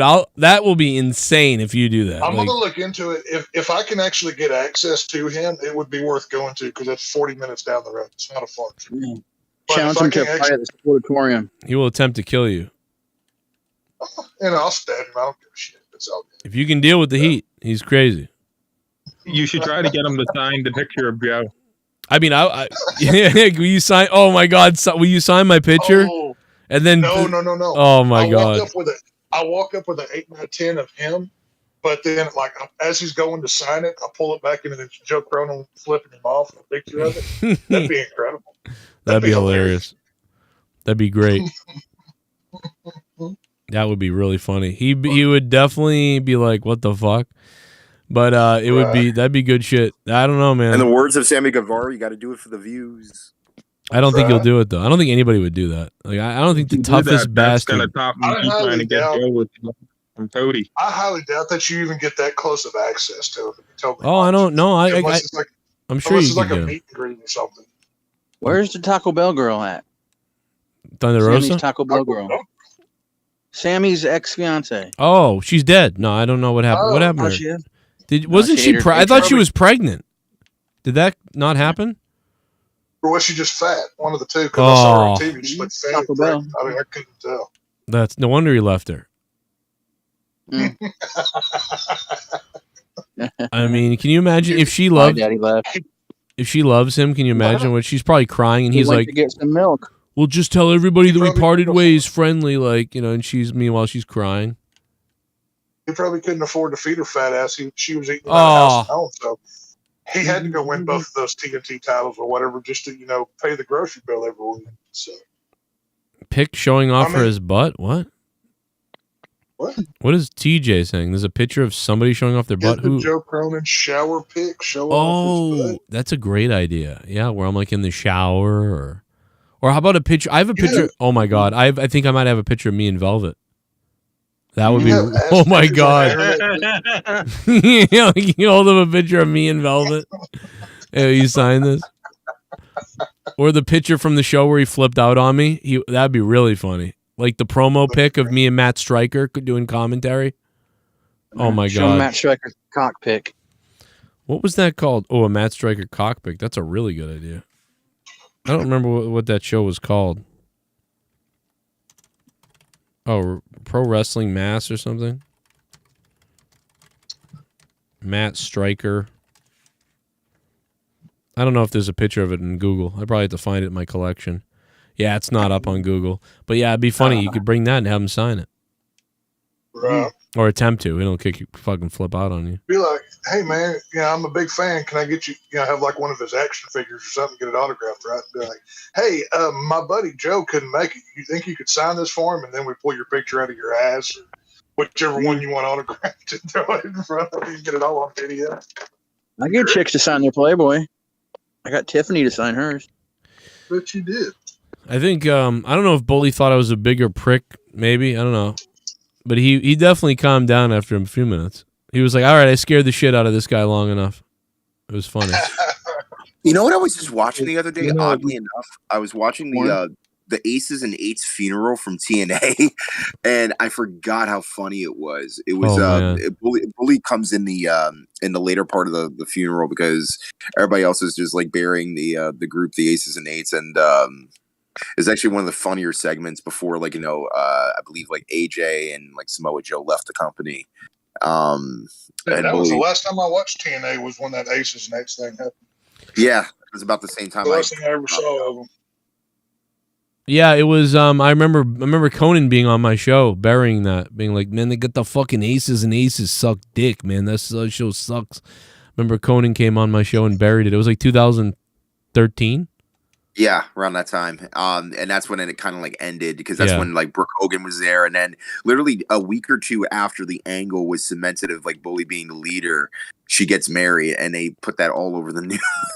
And it just killed the storyline.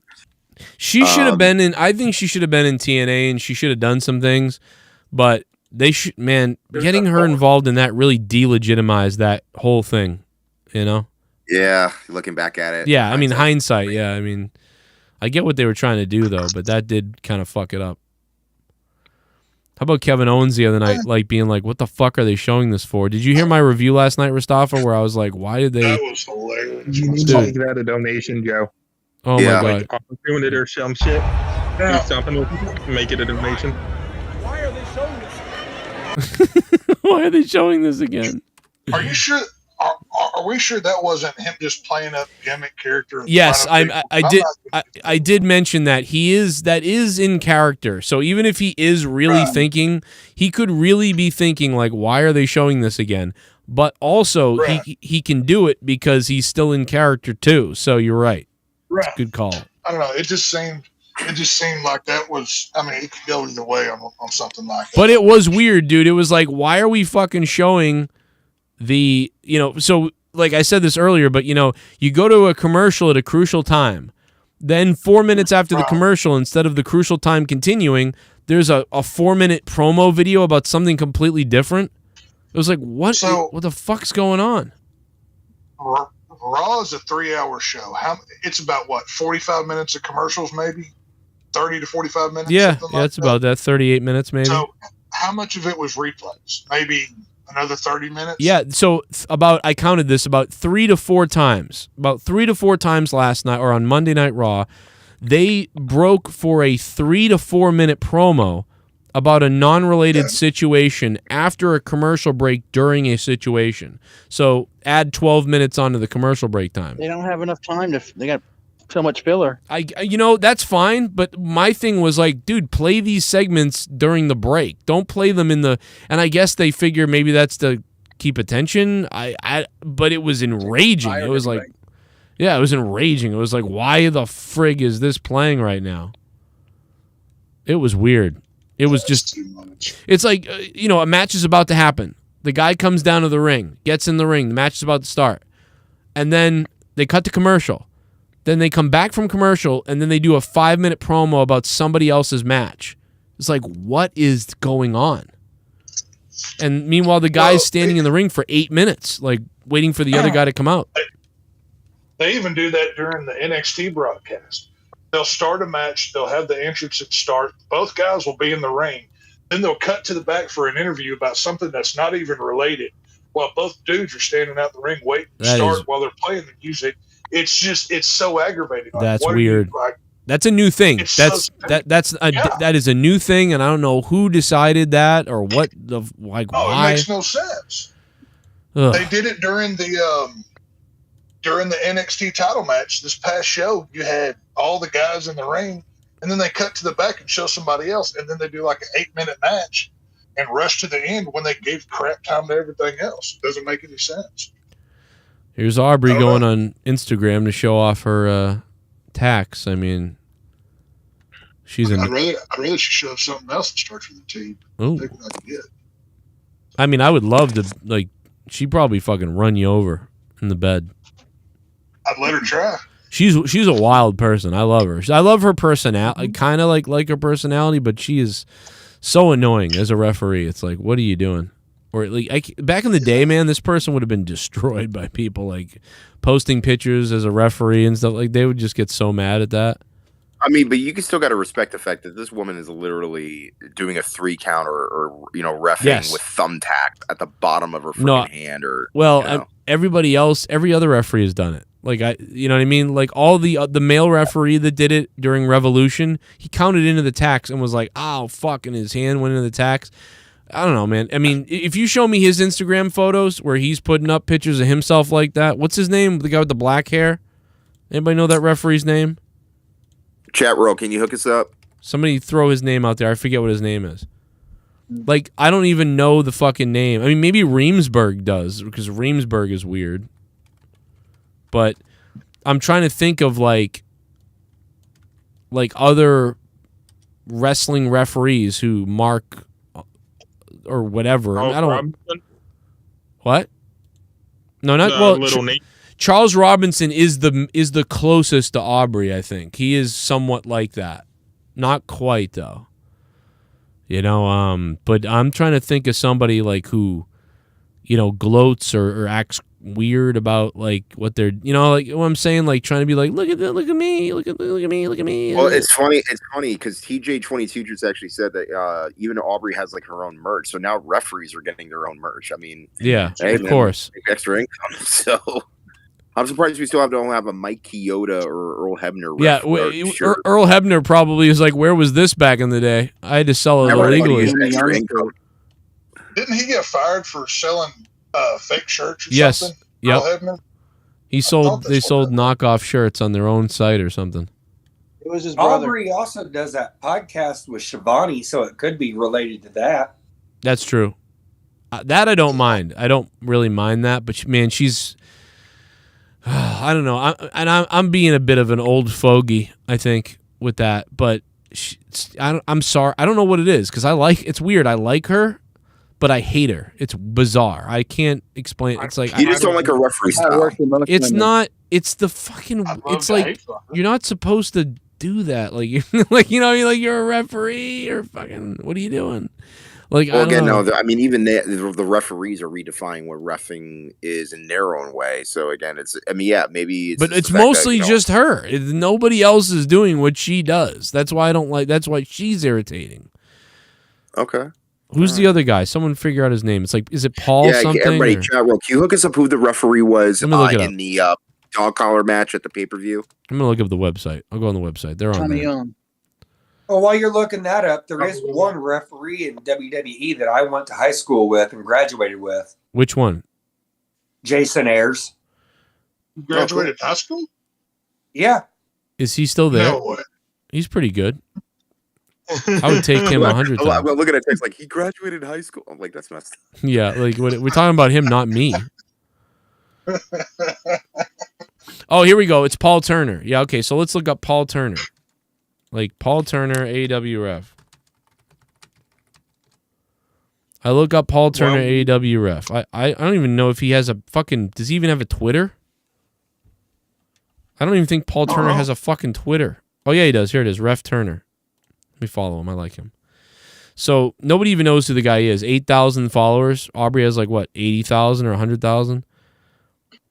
All right, so I'm looking at Paul Turner's fucking Twitter. You know what Paul Turner's Twitter is? Mostly so far it's him just promoting AEW. Like this match, that match, tonight, tomorrow night, here's what's happening, There is no posts of him from Revolution. Bleeding, no posts of him gloating at all, anywhere, nothing. Only Aubrey Edwards does that. Now, he's not putting himself over? Nope. He's got all tweets of the company. Now, here's the problem, though. His tweets, I mean, he's got 6 likes and 6 retweets on one video. You know, he gets nothing. Like, he's as popular as my Twitter is. If not, mine's bigger. But he has more followers. So it is bigger. I guess one thing that has to be said is, I mean, good on Aubrey for making a business for herself a little bit, right? Because people remember her, people look for her. She's a star in a way. And so maybe that's not a bad business thing for her, you know, because I don't know. She's going to make more money because of it. But I like Paul Turner as a referee because he's a referee. Shuts up, goes out there, he does the reffing, and that's it. Aubrey Edwards is like, look at me. Drives me nuts. I mean, if she's going to do that, become an actual wrestler. Yeah, I mean, we're not.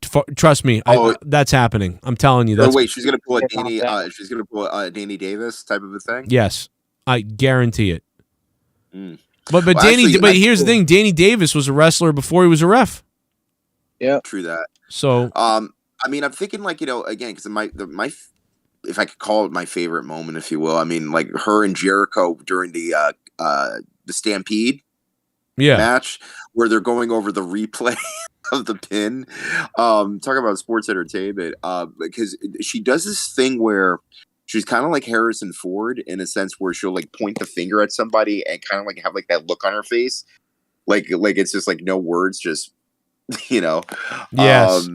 and they'd go over the replay. I mean, again, That's she has her weird. moments that actually do make me go, "Huh, that's funny." But other than that, yeah, just a referee. She cringes me out like hard. There's so many I mean, there's a million examples. I don't even look for them. Let me see if oh, it's too bad this guy doesn't have this guy that's ranting about her. Back in the day, she don't have anything. None. She don't take shit from what Hamden used to do or one of them other referees used to do. That like when they used to be a part of something, it was in a different type of way. It was a part of a fucking storyline, not just every match yelling in motherfucker's face, dancing in the middle of the ring like a fucking retard. Yeah, this guy's going off on her. Oh my god, dude, he's just burying her. It's got 7,000 views, but like I'm trying to find a compilation. Like there's got to be a compilation of her where it's like she's just fucking ridiculous, and it's I don't know. Would you have her ref a match against Janela? What? Oh, my Didn't you match come against up with Janela? Yeah. No, I don't want to ref in my matches at all because she'll upstage me. I'll feel like the whole time I'll be worried about her trying to upstage us. If I was a wrestler, I would not want Aubrey Edwards my referee. I would be like, no, I don't want that fucking jumping around, dancing, fucking trying to get over us. No, They rely too much on thumbtacks nowadays. Bro, I would want Paul Turner. I'd be like, give me Paul Turner. Don't give me Aubrey Edwards. Now, I felt bad for Tony one Khan. match. You felt bad. I What? felt bad for one match that my buddy refereed. Why is that? Think about this: the Thunderdome era, Roman Reigns and Kevin Owens. When Roman Reigns was handcuffed to the bottom of that stage piece. Oh, I remember that. Yeah, that was Yeah. my buddy Jason Ayers that was refereeing that. Oh shit! Yeah, that's crazy. So you went to school with him or whatever? Yeah, I graduated with him. I'm trying to think. I'm trying to remember I'm trying to think of which referee he is, like what he looks like. Look at his look. Hey, look. Exactly. I know who he is. He's got like a tall guy, like a thin kind of guy. Yeah. Yeah, I remember him. Oh yeah. Is he still there? Yeah. Oh shit! I don't even notice him anymore. Our referees usually notice. But again, that's what you're supposed to. Alive? I'm not supposed to notice the refs, really. It's like that's the thing. See, I don't fucking notice them. Did I say something real quick? Yes. I just watched the Rosa and Britt match, and it kind of pissed me off how like Aubrey just gave the count. I'm like, why do it on the thumbtack? Bro, almost hurt. That kind of aggravated. I couldn't believe she did. She counted right into them. I thought that was hilarious. That was kind of badass. She was rooting for. At the end, when Thunder Rosa won, I kind of cried a little bit because I was happy for her. Like I cried happy because I'm like, oh, good for her. So I called it. I cried on my penis. Ew, who cares? You probably do it all over your sister. So, God. What is happening? Maybe his sister's really hot. We don't know. That's his. I wish.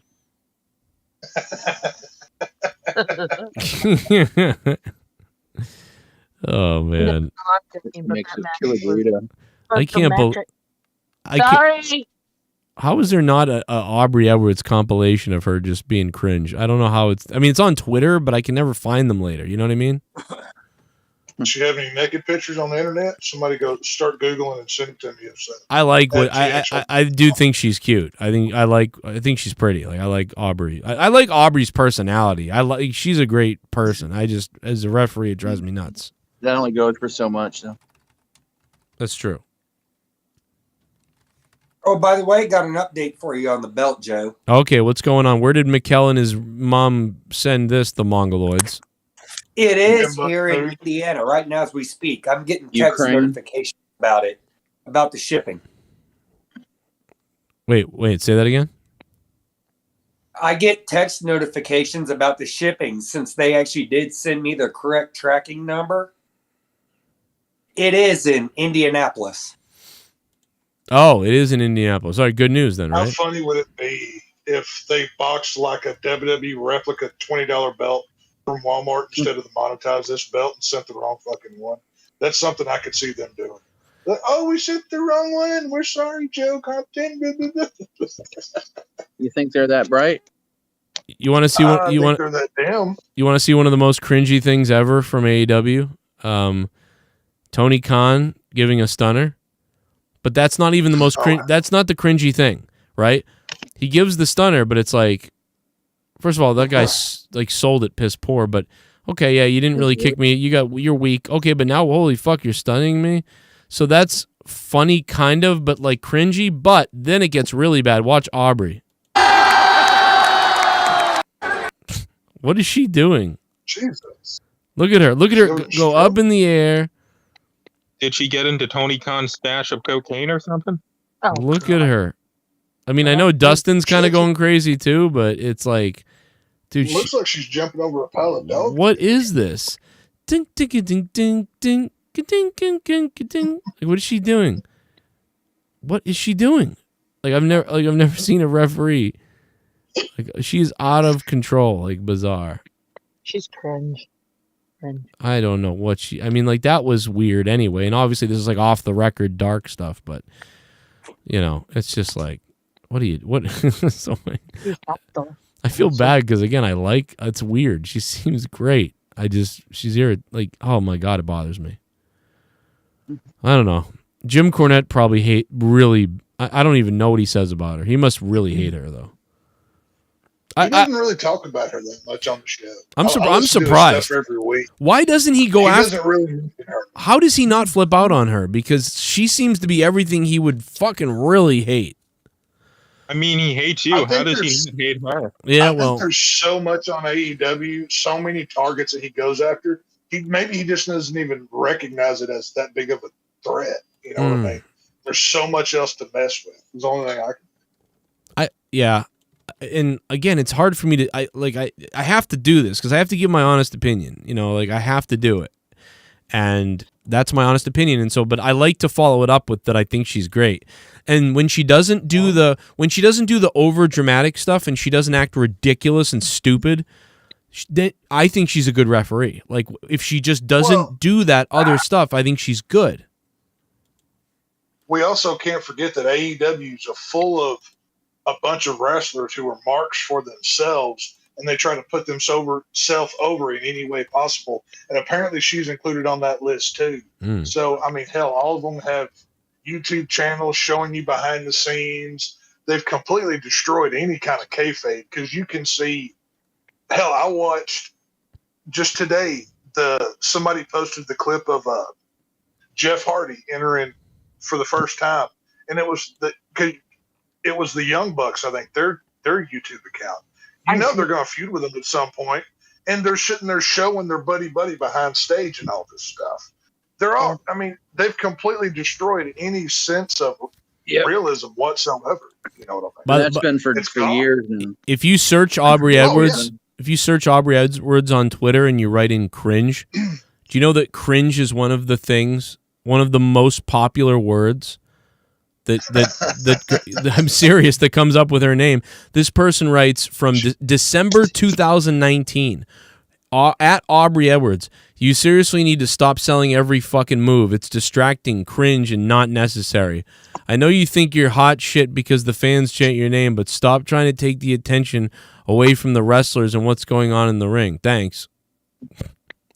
So it's not just us, you know, we're not crazy. A lot of people have said this, and we've said this too from the beginning, but Jesus, look, this person wrote, stop with the needy attention seeking. You're the official. It's cringe.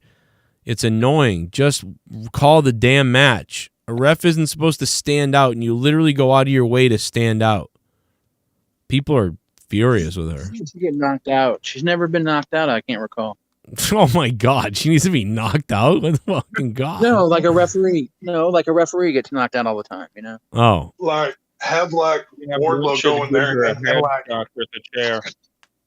Have her work the Wardlow MJF match. Have Wardlow come in with the chair, MJF ducks, and he bashes her right in the head. Would that make you happy? Because that'd be hilarious. Boom. I'd be down to see if that happens. She's in the head. Headshot, baby. Hey, Danny MT's here. Oh no. Is he in a basket? Yeah, we're gonna put. Oh my God, me and Leah were watching Rammstein videos last night, and I told her about that.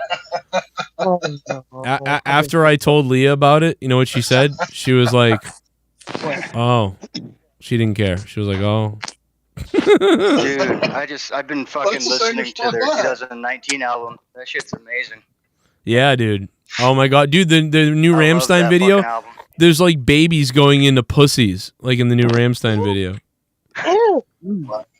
In and out. I was arguing with Leah. Shit now. There's the new Stabbing Westward song. One of them, it's like dun dun dun dun dun dun dun dun, and I was like, oh, that's so Rammstein. She goes, oh, I hate them. And I was like, wait a minute, why would you hate this? This literally could be a Rammstein song. And she's like, no, it's nothing like a Rammstein song. I'm like, wait a minute, what the fuck are you talking about? And I'm arguing with her about it. I'm like, they're the same kind of style a little bit, you know, but Rammstein's still more like authentic industrial, you know, but it's still like similar. And she's like, but I'm like, that beat could be a Rammstein song. Like, and she was arguing with me and we got an argument about it. And then we started watching babies go into pussies. It was crazy. Ew. Yeah, go check out I can't believe the new video is still on YouTube, but it's on there. It's fun to watch a baby, like, because I didn't even see that much when my wife gave birth. I wasn't looking like at that time, so like I saw more in the Rammstein video. I looked down I looked down when my first one came out. I didn't look down after that. I didn't need to see that car crash over again. Yeah, I was like, that's something you can't forget. You can't forget when you see that sight. Good God. Yes, exactly. I wanted to never. I don't want to remember her. I don't want to remember her beautiful hole that way. So I was like, I'm not gonna look at that. It takes a couple months to get that out of your head to where you can get your shit working back right, if you know what I mean. Exactly. You just see that and it throws everything out of whack. Yep. So. That's exactly why I didn't look. I saw the baby come out. I actually saw it perfectly. I saw it from a perfect angle of the baby was coming out, but I didn't see that. And I was worried. Yeah. The biggest reason I didn't look at it, because I thought I'd pass out. I nearly passed out. And I didn't know that was going to happen. I was like, oh, yeah, it's going to be great. And then they were like, hey, do you want to cut the cord? And I was like, yes. And then they went to hand me the scissors, and I couldn't get my hands to move. And then I was like, and they were like, are you okay? And they had to like talk to me for a second. Then they're like, okay, now you can cut the cord. And I'm like, oh, okay. They're like, they were worried about giving me scissors. For any future fathers out there listening, if you're standing by your wife and she's about to birth, you're standing next to her, obviously, right?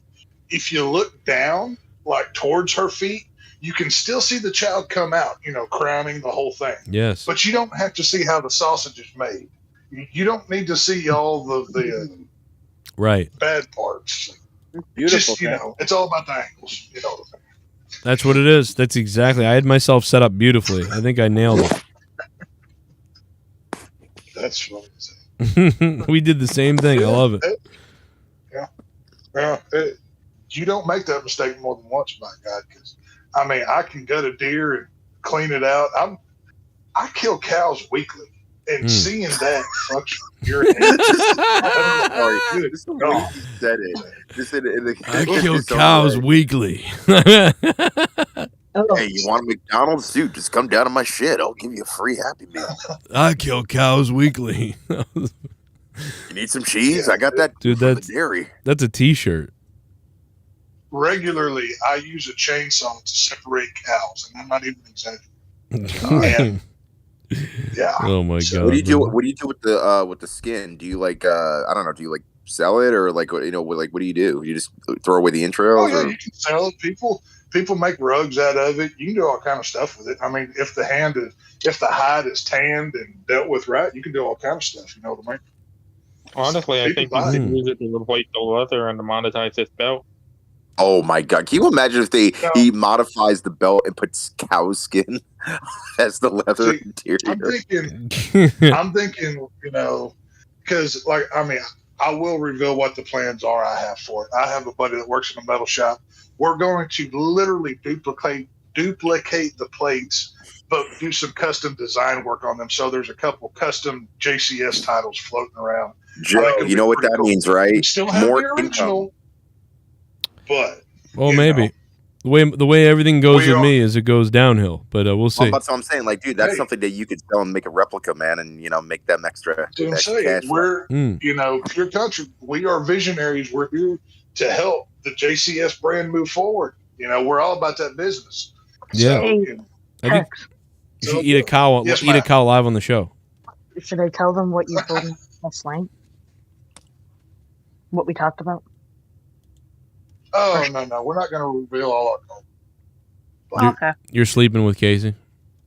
No. 100%. She just left my house and flew back to Chicago. Literally just left. How did you guys? Hell yeah. Well, listen, we got to leave now, man. It's time to leave. Speaking of leaving, time to call it a night, man. Already. He's tapping out, y'all. Tapping out. Yeah, I'll be on late tomorrow night, though. I had to be up early today, so I'm pretty tired. But tomorrow I have nothing going on, so tomorrow night, beat the clock. Thursday night, yep, we'll be on late. We might be on late. I don't know. We'll see. We might be on late. Well, I remember you said like last week you were going to do beat the clock on a Thursday, but I guess you had other things going on. Yeah, this week I don't have anything. Trust me. We'll be live with Beat the Clock. It'll be a big Thursday sex night. We'll be live, pal. Thursday night. Oh yeah, we're all gonna get off. We're gonna make sure everybody gets off. Not coming. Are we gonna play Hooky Cookie, or how are we? Yeah, we're gonna play Nookie Cookie. rules? So Thursday night's Beat the Clock. Friday night's Monetize This. Saturday night I might be doing something. I don't know. And Sunday night I'm doing a podcast with my former co-host Dead Dave. That'll be cool. Where I'm kind of mad at him because he made a thumbnail for it and I look like fucking angry. Oh, by the way, Joe, I'm gonna reveal something on Monetize This Friday night. So, Joe, What was that? I'm gonna reveal something Friday night on Monetize This. So. Ooh. Like that you're that sounds naughty. You're launching an OnlyFans. I hope it's that. Please be that. No, I'm gonna go ahead and spoil the secret. She's pregnant. The baby's mine. Well, don't look at it, Tex, when she's birthing. Yeah, look right into it. It's like there you go. It's like when how the sausage is made. It's like in Ghostbusters when they're like, don't look at the trap. I looked at the trap, Ray. It's fucking funny. But watch out. I'll be revealing something Friday. Oh man, this is turning me on. Tex kills cows weekly. Yeah, damn it. Oh, this is turning me on, brother. All right, hey man. Good night. I'll see you tomorrow. Plenty to do. And Jesse, me and you will bring back After Dark this week. Let's do it. Kisses. What? After Dark Fucking this week. broke up. Let's do it. Yeah, After Dark. Yeah. After You've been Dark. saying that for fucking year and a half? Yeah, I know. We're gonna really do it though. We're gonna do it. I'm telling you, it's gonna be epic. We really do it. We're really doing it, man. I love you guys. Good night. Good night, everybody. Thanks for being here. We'll see you tomorrow for Beat the Clock Thursday night. Shout out to the top donator. Shout out to Soundwave 92 for being the Top dog tonight. And helping the show out, man. Thank you, bro. Thank you, Soundwave. And everybody else who dropped a couple bucks. Thank you, guys. Nikki J, the Weed God, Alex Oli, Drew Bar, and Mr. Pico Boulevard, and glory to Ukraine. Thank you, guys. Good night.